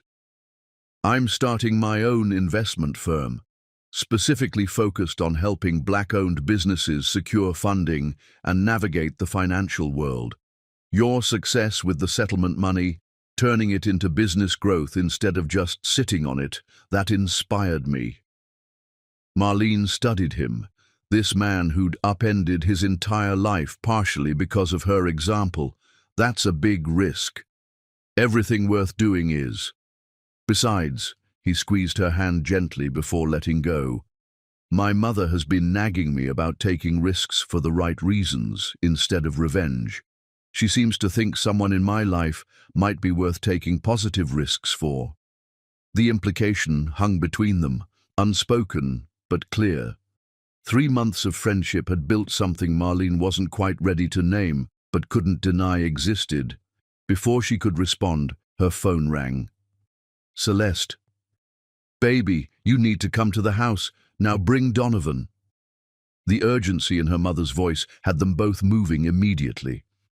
During the drive, worst-case scenarios ran through Marlene's head. Had Bradley somehow gotten out? Had Sterling made bail? They found Celeste in her living room with Lenora Stallone and a woman Marlene didn't recognize, elderly, frail, but with sharp eyes that missed nothing. This is Dorothy Huang, Celeste said. Jennifer's grandmother. Marlene's breath caught. Jennifer Huang, Bradley's first known victim, the one who died in a car accident that everyone now knew was murder. Mrs. Huang, Marlene began, but the elderly woman held up her hand. I've come to thank you, she said, her voice stronger than her appearance suggested. For 5 years I've known my granddaughter was murdered. No one believed me. The police said I was a grieving grandmother seeing conspiracies where there were none. But you proved it. You gave my Jennifer justice. She pulled out a worn envelope. Jennifer wrote this a week before she died. She was going to leave Bradley, but she wanted whoever came after her to know the truth. I think she knew what might happen. Marlene took the letter with trembling hands. Jennifer's handwriting was neat, careful. To whoever reads this, Bradley Stallone is not what he seems. He's systematically stealing my father's coding innovations, has isolated me from family, and I've been getting sick in ways that make no sense. If something happens to me, it wasn't an accident. Please don't let him do this to another woman. Jennifer Huang. She knew, Lenora whispered, just like we all eventually knew, but she didn't get the chance to escape. Dorothy Huang looked at each woman in the room. You survived. You fought. You won. My Jennifer would be so proud. After Dorothy left, the 4 of them sat in heavy silence. Marlene found herself looking at these women, her mother, Lenora, herself, all survivors of the Stallone family's destruction in different ways. We need to do something, Marlene said suddenly. A foundation, maybe, for women like Jennifer who sense danger but don't have the resources or support to escape. The Jennifer Huang Foundation for Women's Safety, Lenora suggested immediately. I have money from my settlement, 20 million that I don't need to hide anymore. I can provide the business structure, Donovan offered. Pro bono, of course. Celeste smiled, the strategic look Marlene recognized from childhood. And I can provide the network. 25 years of teaching means I know people in every field. We can create an underground railroad for women in danger from men like Bradley. As they planned, Marlene felt something shift inside her. This wasn't just about revenge anymore. It was about transformation, taking the worst thing that had happened to her and turning it into something that could save others. Later, as Donovan drove her home, he said quietly, "You're extraordinary, you know that. I'm just trying to make sense of it all, to make Jennifer's death mean something. That's what I mean. Bradley tried to destroy you, and instead of just surviving, you're building something to help others. You took your pain and weaponized it for good. He pulled up to her building, but didn't immediately unlock the doors. Marlene, I need to tell you something. Her heart rate spiked. After Bradley, serious conversations terrified her. I'm falling in love with you, he said simply. I've been trying not to, trying to just be your friend because I know you're not ready. But if I'm starting over, being honest about what I want from life, then I need to be honest about this too. Donovan, you don't have to say anything. I'm not asking for anything. I just needed you to know that when I show up for you, it's not obligation or pity or even friendship, really. It's because I love you. I'll wait as long as you need, even if that's forever. But you deserve to know the truth. Marlene sat in stunned silence. Love. Real love. Not Bradley's possessive obsession or Kira's jealous betrayal. This was something else entirely. Patient, selfless, honest. I don't know if I can ever... You don't have to know. Just don't disappear on me, okay? We can stay exactly as we are for as long as you need. I just couldn't keep pretending my feelings were purely platonic. She looked at him, this man who'd protected her before he knew her, who'd helped her without asking for credit, who'd just upended his entire life to build something meaningful. The trial starts in a month, she said carefully. After it's over, after Bradley is sentenced and this chapter is closed, ask me again. Hope bloomed in his eyes. That's not a no. It's not a yes either. It's a maybe, probably if I'm honest. But I need to close this chapter first. I need to stand in that courtroom and face him down and know that I'm completely free before I can think about building something new. Then that's what we'll do. 1 month, the trial, then we'll talk about us. As she got out of the car, she turned back. Donovan, thank you. For the honesty, for the patience, for everything. Always, he said simply, and she believed him. That night, Marlene sat in her apartment looking at Jennifer's letter, Lenora's testimony notes, the plans for the foundation they were building. 3 months ago, she'd been a bride betrayed. Now she was becoming something else, an advocate, a survivor, a woman who might eventually trust love again. Her phone buzzed with a text from Bradley's lawyer. My client wants to make a deal. He'll confess to everything in exchange for medium security instead of maximum. He's willing to allocate his remaining assets to your foundation. She forwarded it to Diana Chen with 2 words. No deal. Bradley Stallone didn't get to negotiate his way out of consequences. The trial would happen. Justice would be complete. And then maybe Marlene could finally start living instead of just surviving. Chapter 8. The Other Victims. The conference room at Diana Chen's office had been transformed into a war room 4 months after the wedding, with evidence boards covering every wall, testimony transcripts stacked like monuments to pain, and 5 women who'd never thought they'd meet sitting around a polished table that reflected their faces like ghosts of who they used to be. Marlene studied the other women Bradley had targeted, each representing a different chapter in his evolution as a predator. Besides herself and Lenora, there was Amanda Morrison from Portland, via video link from the psychiatric facility where she was still recovering. Tonya Richards from Chicago, who'd lost her tech startup to Bradley's manipulations 3 years ago. And Zooey, surprisingly, Sofia Castellano from Miami, who'd managed to escape Bradley before he could spring his trap, but had been too terrified to come forward until now. Diana Chen stood at the head of the table, her presence commanding despite her petite frame. Ladies, thank you for being here. I know this isn't easy, but your united testimony will ensure Bradley Stallone never hurts another woman again. How many years are we talking? Tonya asked, her voice steady despite the slight tremor in her hands. She'd flown in from Chicago that morning, leaving her 3 children with their grandmother. Bradley had destroyed her marriage along with her business, convincing her husband she was having an affair while he slowly drained her company's accounts. With all charges combined, fraud, attempted murder, conspiracy, theft. We're looking at consecutive sentences totaling approximately 150 years. He'll die in prison.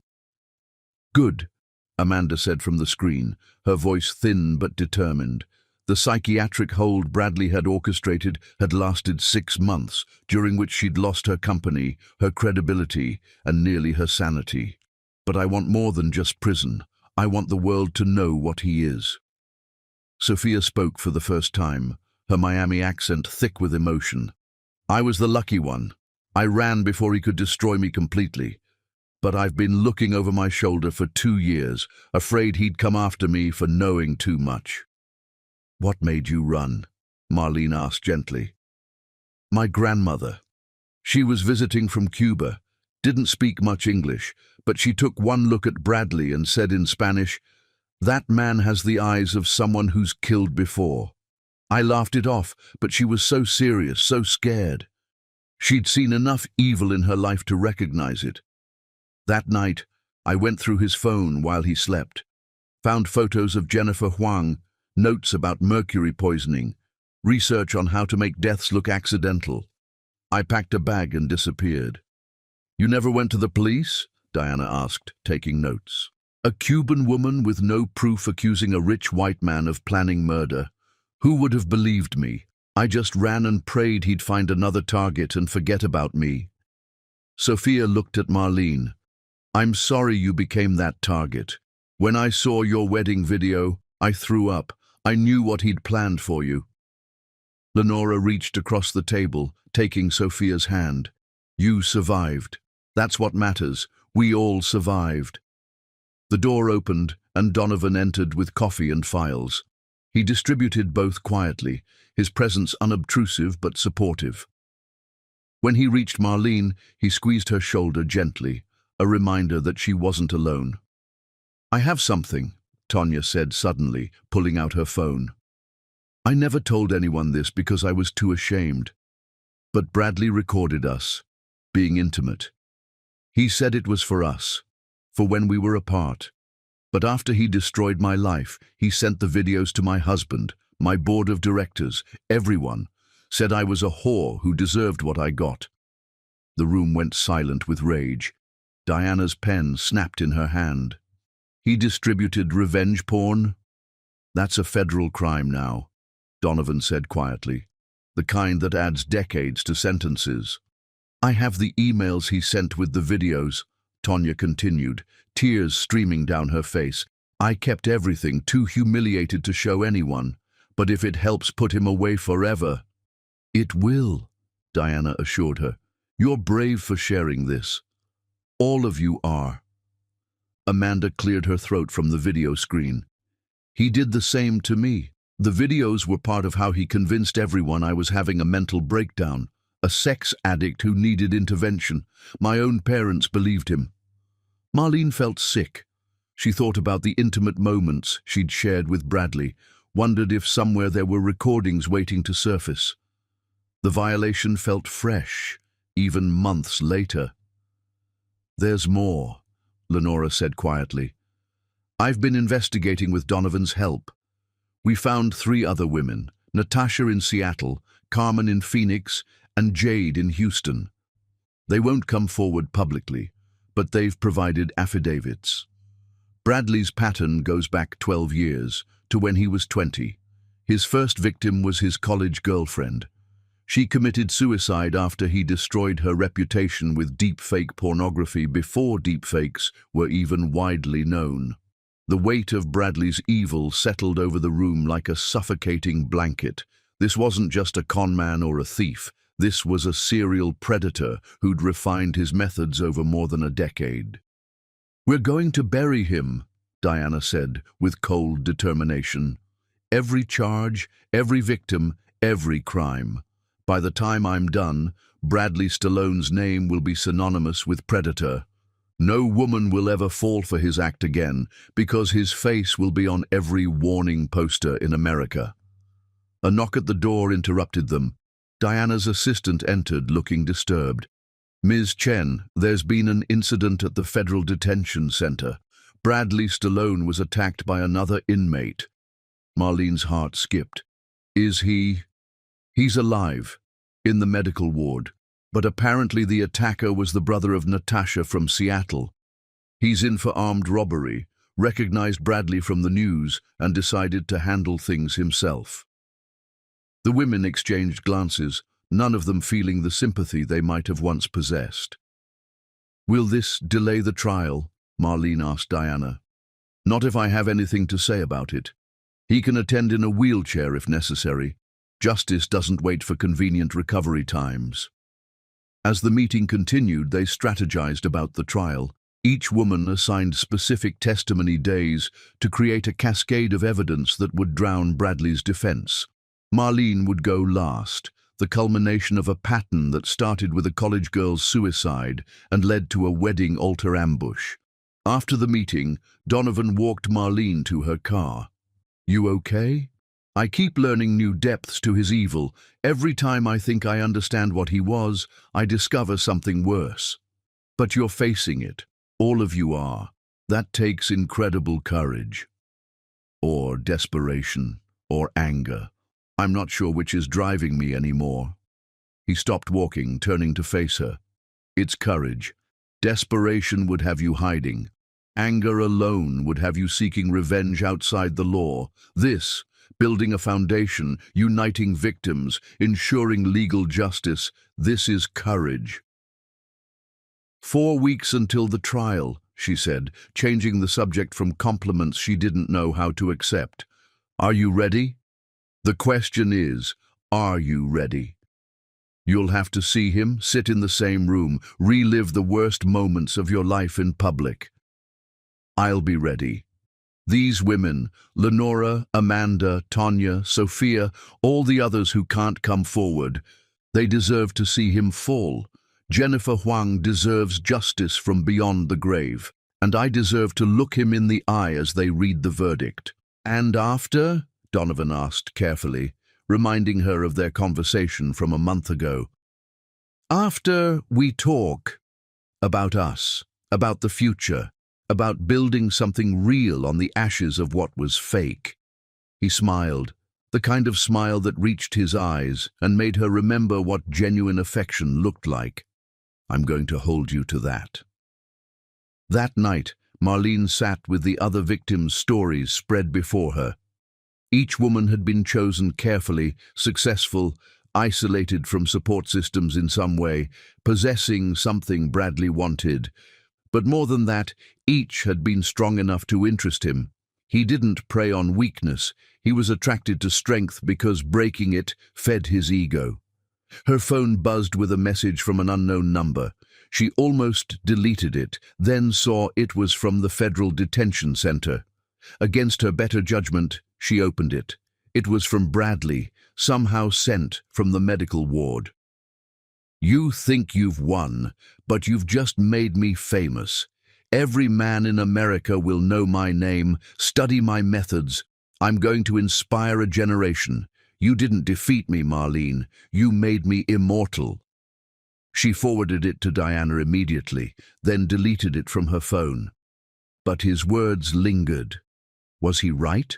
By exposing him so publicly, had they created a blueprint for other predators? Then she thought of the foundation they were building, the warning systems they were putting in place, the education programs Celeste was developing. For every predator who might learn from Bradley, they would teach 100 women to recognize the signs, to trust their instincts, to run before it was too late. She texted the group chat Diana had created for the victims. "Bradley sent me a message trying to scare me. Don't let him win. We're stronger together than he ever was alone." The responses came immediately. Lenora, "He's desperate, scared, good." Tonya, "Let him rot in his fear like we rotted in ours." Sophia, "My grandmother says evil always thinks it's winning right before it falls." Amanda, 4 weeks.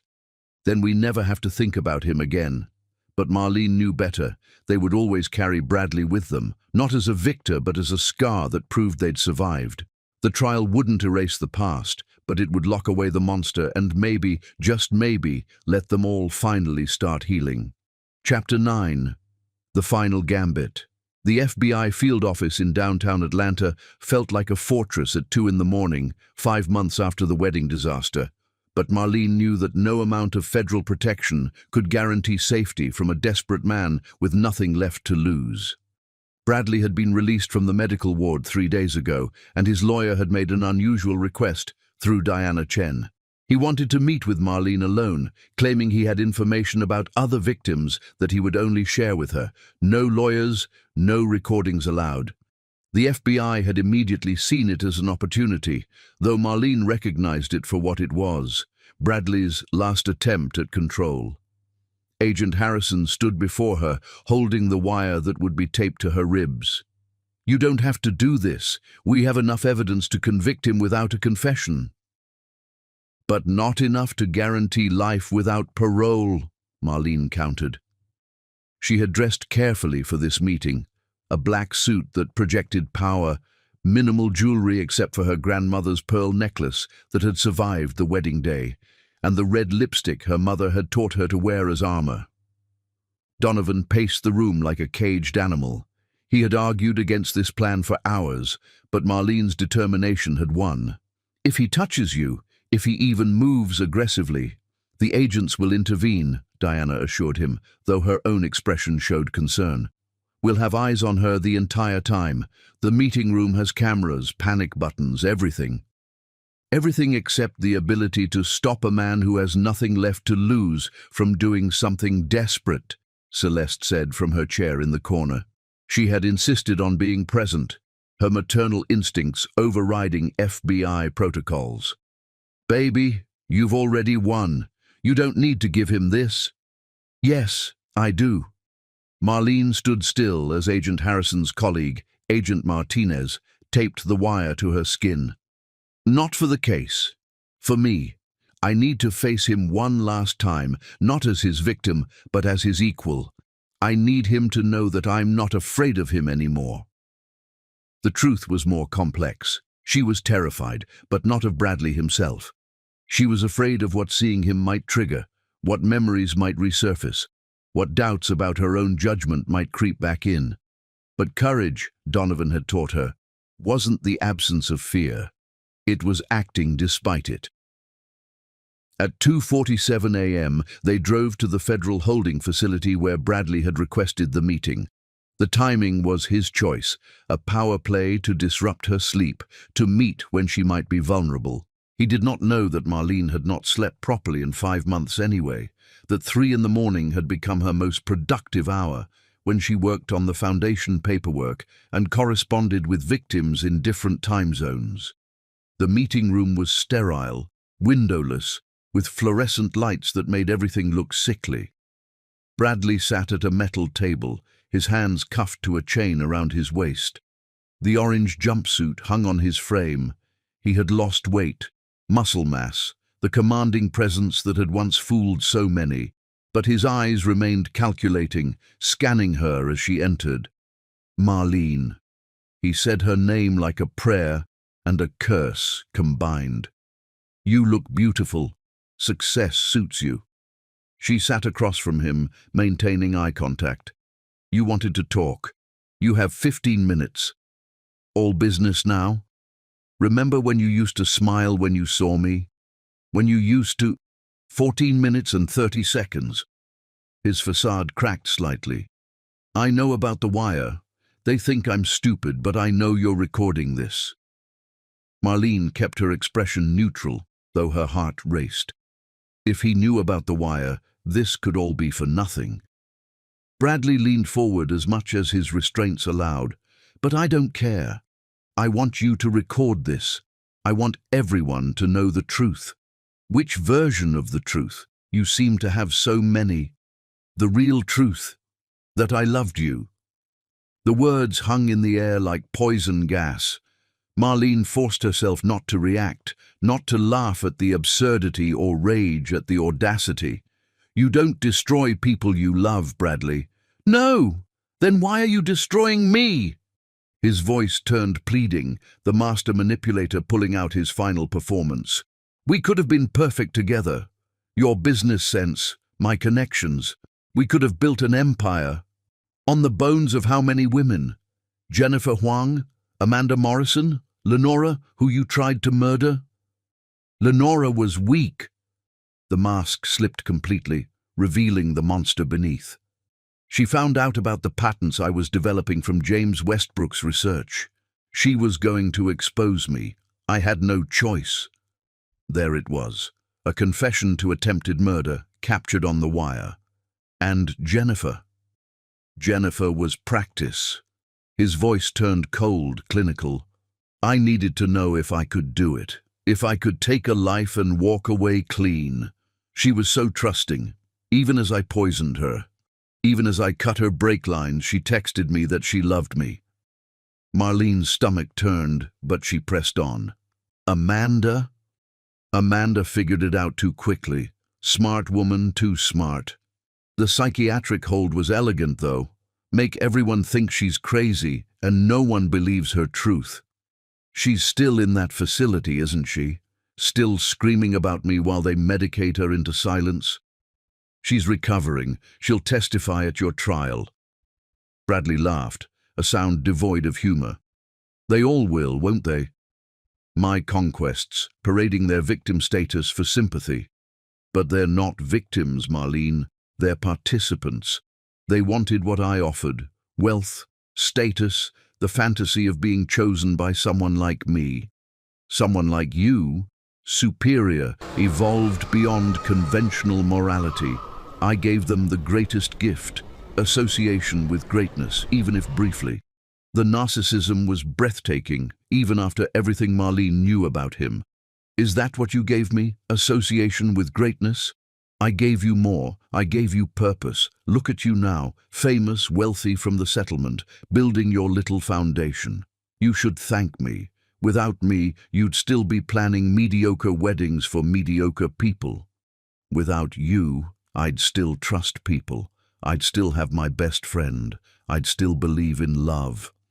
Kira was never your friend. She told me about every insecurity you shared with her, every doubt. Did you know she's kept journals about you since college, documenting every time you succeeded where she failed?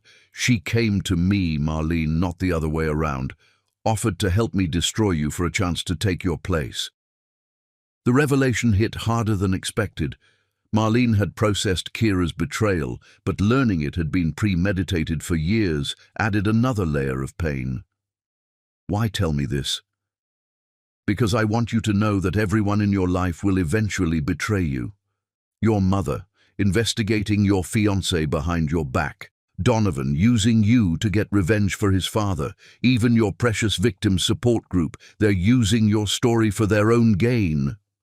No, Marlene said firmly. They're surviving. We're all surviving what you did to us.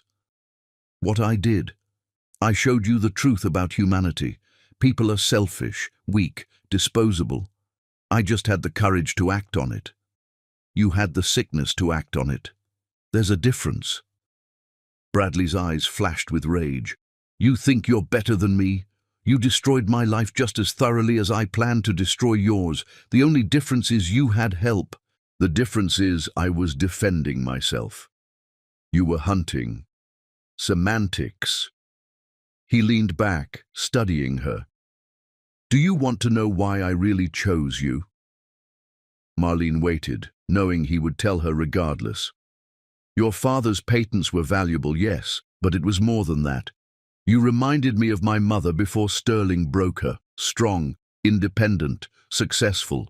I wanted to break something that reminded me of her, to prove I could do what he did but better. The confession was unexpected, a glimpse into the psychology that had created the monster.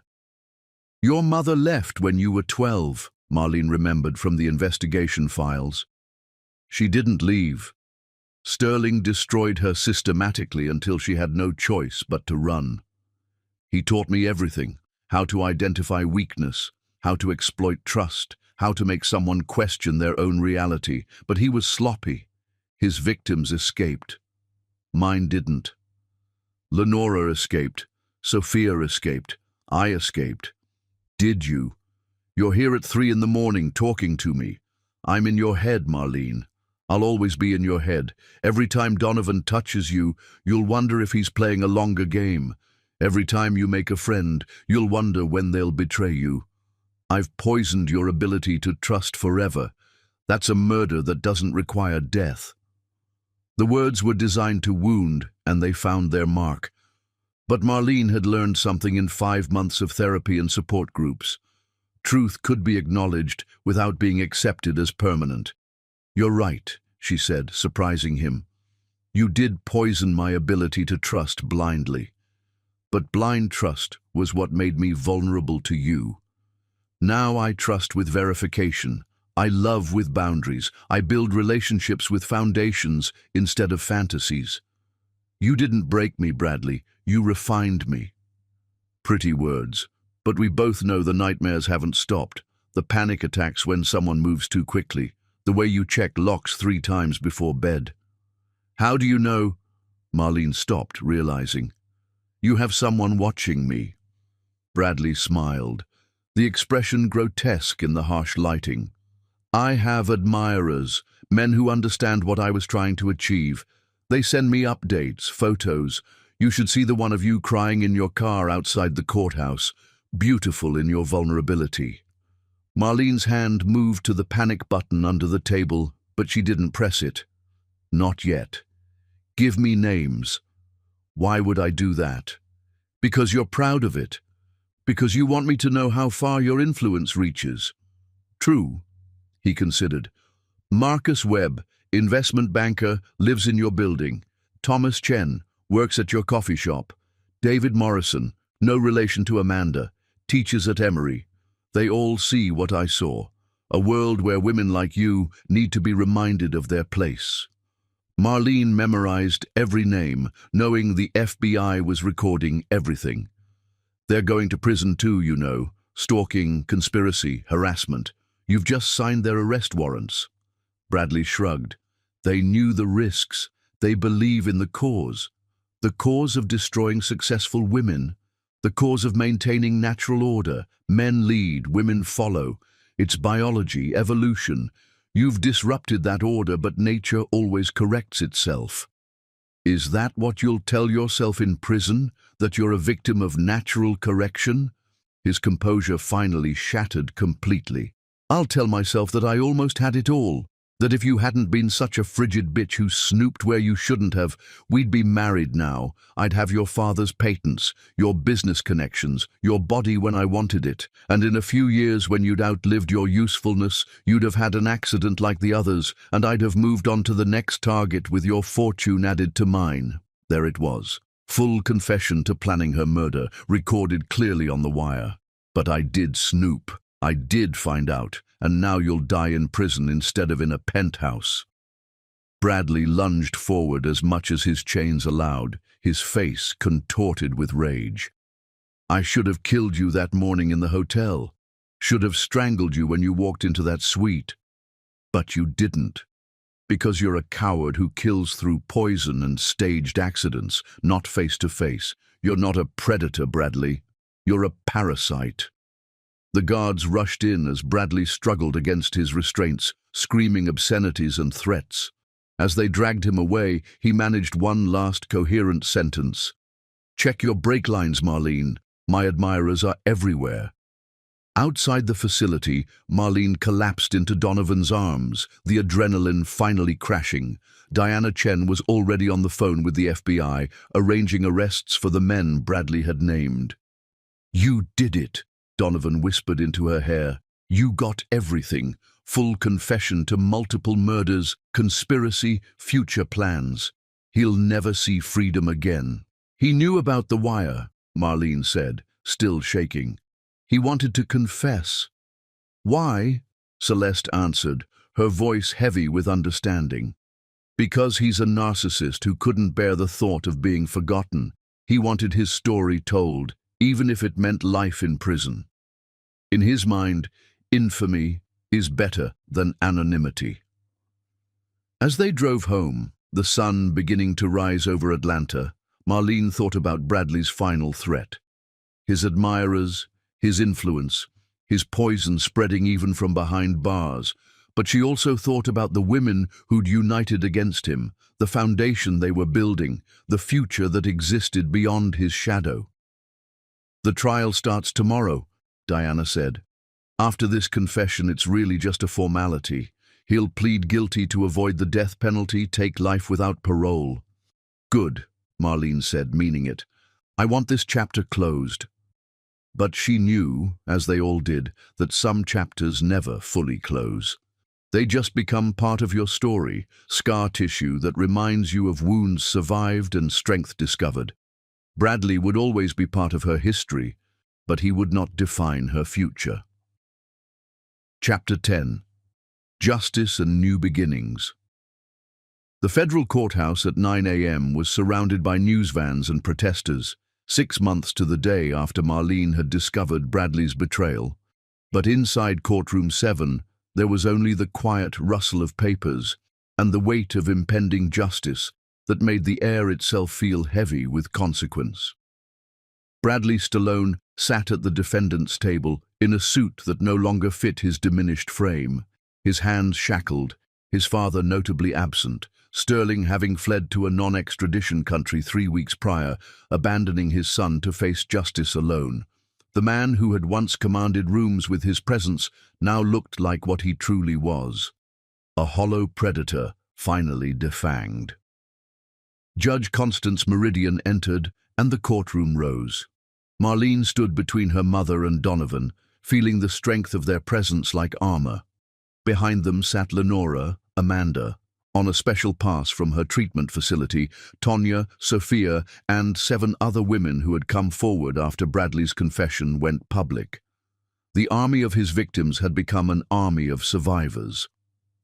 "Mr. Stallone," Judge Meridian began, her voice carrying the weight of authority, "you have pleaded guilty to 16 counts of fraud, 4 counts of attempted murder, 2 counts of murder in the first degree, 23 counts of theft, 8 counts of distributing revenge pornography, and conspiracy to commit murder.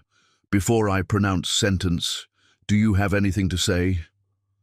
Bradley stood slowly, turning not to the judge but to Marlene. His eyes held that same possessive gleam that had once masqueraded as love. "I loved you," he said, his voice carrying across the silent courtroom. "In my own way, I loved you more than any of them. You were going to be my masterpiece." Before Marlene could respond, Celeste Novak stood up, her voice cutting through the courtroom with maternal fury that had been contained for 6 months. "You don't know what love is, Bradley Stallone. Love protects. It doesn't destroy. Love builds up. It doesn't tear down. You're a parasite who confused possession with affection, control with care. My daughter survived you not because you loved her, but because real love surrounded her. From me, from Donovan, from these brave women who stood with her. You're about to learn what happens when you mistake a strong black woman's grace for weakness." Judge Meridian allowed the moment before continuing. "Mr. Stallone, your crimes represent a pattern of predatory behavior that spans 12 years. You've shown no remorse, only regret at being caught. You've terrorized women, destroyed lives, and ended 2 precious souls who deserved to live." Jennifer Huang was 26. Lenora Stallone, who survived your attempt, lost 4 years of her life to fear. The judge's voice hardened. "I hereby sentence you to life in federal prison without the possibility of parole, sentences to run consecutively for each count. You will serve your time in ADX Florence, in solitary confinement for the first 25 years due to the continued threat you pose to others. You will have no access to computers, no ability to communicate with the outside world beyond approved legal correspondence.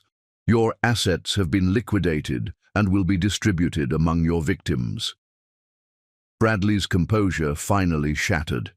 "You can't do this. Solitary for 25 years? That's cruel and unusual. I have rights." "Your victims had rights too," Judge Meridian responded coldly. "The right to live without fear, to build their lives without predation, to trust without betrayal. You systematically violated those rights. This sentence is justice, not cruelty. Marshal, remove the defendant. As they dragged Bradley away, he screamed Marlene's name repeatedly, declarations of love mixed with threats, until his voice faded down the corridor and into the silence of his new permanent reality, a concrete cell where his manipulations would echo only off walls that couldn't be charmed or threatened into submission. The courtroom erupted in tears and embraces. Amanda collapsed against Tonya, sobbing with relief. Lenora stood perfectly still, as if afraid movement might shatter the reality that her tormentor was finally gone. Sophia crossed herself and whispered prayers in Spanish. But Marlene felt something different, not relief or joy, but a strange emptiness. The monster was caged, but the space he'd occupied in her life, even as an enemy, was now vacant. Donovan seemed to understand. He took her hand gently. It's okay to feel lost right now. You've been fighting so long, it's normal to not know what comes after victory. Diana Chen approached them. There's more. The 3 men Bradley named as his admirers were arrested this morning. Marcus Webb had photographs of you spanning 3 months. Thomas Chen had been poisoning your coffee with mild sedatives, not enough to harm, just to make you feel unstable. David Morrison was planning something worse, but we stopped him in time. The revelation should have terrified Marlene, but instead she felt a surge of power. Even with his network, even with his planning, they had all failed. She had won. Outside the courthouse, reporters swarmed, but Marlene had prepared a statement. She stood at the microphones, flanked by the other survivors, and spoke with the clarity that comes from absolute truth. Today, justice was served. But this isn't just about Bradley Stallone. This is about every woman who's been told she's crazy for sensing danger, every victim who's been blamed for their predator's actions. We stand here not as victims, but as proof that survival is possible, that justice, though sometimes slow, does come. The Jennifer Huang Foundation for Women's Safety launches today, funded by the very wealth Bradley stole from his victims. He tried to build an empire on our bones. Instead, we're building a fortress where future women can find safety. The crowd erupted in applause, but Marlene was already walking away, done with the public spectacle of her pain. 6 hours later, 3 p.m. The Novak family church had been transformed with simple elegance, white roses and lilies, candlelight casting warm shadows on the stained glass, and only 50 guests instead of the 300 who'd witnessed her humiliation 6 months ago. But this was perfect, intimate, real, in a way her first wedding had never been. Marlene stood in the preparation room, wearing a simple ivory dress that her grandmother had worn in 1952, altered to fit perfectly. No $10,000 designer gown, no excessive jewelry, just the pearl necklace that had witnessed everything and survived intact. Celeste entered, tears already streaming. "You don't have to do this today, baby. I know it was Donovan's idea to reclaim the date, but it was my idea, Mom," Marlene corrected, taking her mother's hands. 6 months ago, on this exact date, my life exploded. Today, I'm choosing to rebuild it. Bradley doesn't get to own this date forever. And Donovan, are you marrying him because you love him or because I chose him? Marlene smiled, remembering all the quiet moments of the past 6 months. Donovan bringing coffee exactly how she liked it without being asked. Donovan standing guard while she testified. Donovan building his new company specifically to help women like her protect their assets. Donovan waiting patiently for her to be ready, never pushing, always present. "Both," she admitted. "You chose him before I knew I needed him. But I'm marrying him because somewhere between the coffee dates and court hearings, between the late-night planning sessions for the foundation and Sunday dinners at your house, I fell in love with him. Real love, not the performance Bradley offered." Celeste kissed her daughter's forehead. Your father would be so proud. You took the worst thing that could happen and transformed it into purpose. I learned from the best, Marlene replied, squeezing her mother's hand. The music began. Not the traditional wedding march, but Nina Simone's Feeling Good, because this was a new dawn, not a traditional union. Marlene walked down the aisle alone, choosing to give herself away rather than be transferred from one protector to another. Donovan stood at the altar in a simple black suit, his eyes bright with tears he didn't try to hide.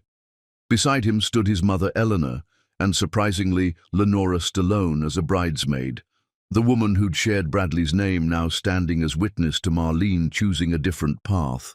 Reverend Thompson, who had been prepared to marry her to Bradley 6 months ago, now spoke different words. We gather today, not in spite of the past, but because of it.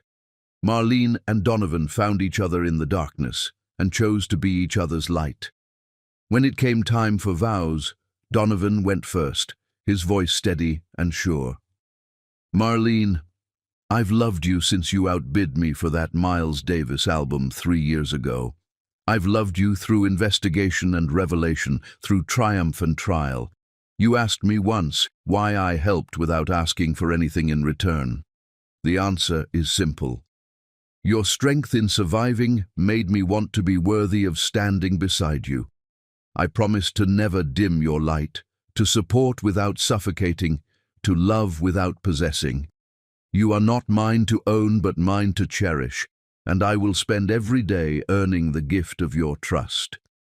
Marlene felt tears she hadn't cried through 6 months of trauma finally fall freely. When she spoke her vows, her voice carried the power of absolute certainty. Donovan, you showed me that real love doesn't announce itself with grand gestures and hollow promises. It shows up with coffee and quiet support. It builds foundations instead of cages. It celebrates strength instead of trying to break it. 6 months ago, I thought I knew what love was. I was wrong. You taught me that love is patient action, not passionate words. Love is standing guard while someone heals, not rushing them to recover. You waited for me to be ready, and now I am. Ready to build something real, something lasting, something that Bradley could never understand because it's based on equality, not control. I choose you, not because my mother chose you first, but because you chose to be the man worth choosing. The rings? Reverend Thompson asked. Amara stepped forward with 2 simple gold bands. No diamonds, no extravagance, just unbroken circles representing unbroken promises. As they exchanged rings, Marlene noticed movement in the back of the church. Kira stood in the doorway, heavily pregnant now, tears streaming down her face. For a moment their eyes met, betrayer and betrayed, former friends who'd loved and lost each other to a man's manipulation. Marlene nodded once, permission to stay, and Kira slipped into the last pew. I now pronounce you husband and wife. Donovan, you may kiss your bride. The kiss was gentle, respectful, a promise rather than a possession. The small gathering erupted in applause, and Marlene felt the empty space Bradley had left fill with something better, genuine love, community support, and a future built on truth rather than lies. At the reception in Celeste's backyard, surrounded by fairy lights and the people who truly stood by her, Marlene watched Donovan dance with his mother, saw her own mother teaching Lenora to laugh again, observed Amanda and Tonya planning their own recoveries with newfound hope. Diana Chen approached with champagne and news. Bradley was processed into ADX Florence an hour ago. He's in solitary, no windows, no human contact except guards. He'll die there, alone with his narcissism. Good, Marlene said and meant it. Then softer. May he find whatever peace a soul like his can find. As the evening wound down, Donovan found her standing alone by her mother's rose garden, the same roses she'd helped plant as a child while learning that beautiful things could grow from dirt if properly tended. No regrets, he asked, wrapping his arms around her from behind. None, she answered, leaning into his warmth. 6 months ago, I was marrying an illusion. Today, I married reality. Messy, complicated, beautiful reality. Your mother's taking credit, you know. She's telling everyone she orchestrated this whole thing. Marlene laughed, genuine and free. Let her. She saw you before I did, saw through Bradley before I could. Mothers know. Her phone buzzed with a news alert. Bradley Stallone begins life sentence in America's toughest prison. She deleted it without reading. That chapter was closed. Ready to go? Donovan asked. They had reservations at a small inn in the mountains. Nothing fancy, just quiet and theirs. Ready, Marlene confirmed, taking his hand. As they drove away, Marlene caught a glimpse of herself in the side mirror, her red lipstick perfect, her grandmother's pearls gleaming, her wedding ring simple and real. The woman looking back wasn't the naive bride from 6 months ago or the warrior who'd taken down a predator. She was something new, a survivor who'd chosen to thrive, a woman who'd learned the difference between performance and truth, a wife who'd married not for fairy tales, but for the beautiful reality of genuine partnership. Bradley Stallone sat in a concrete cell, alone with his delusions. Marlene Westbrook drove toward mountains with a man who loved her strength, not despite it, but because of it. Justice had been served, but more than that, life had been reclaimed.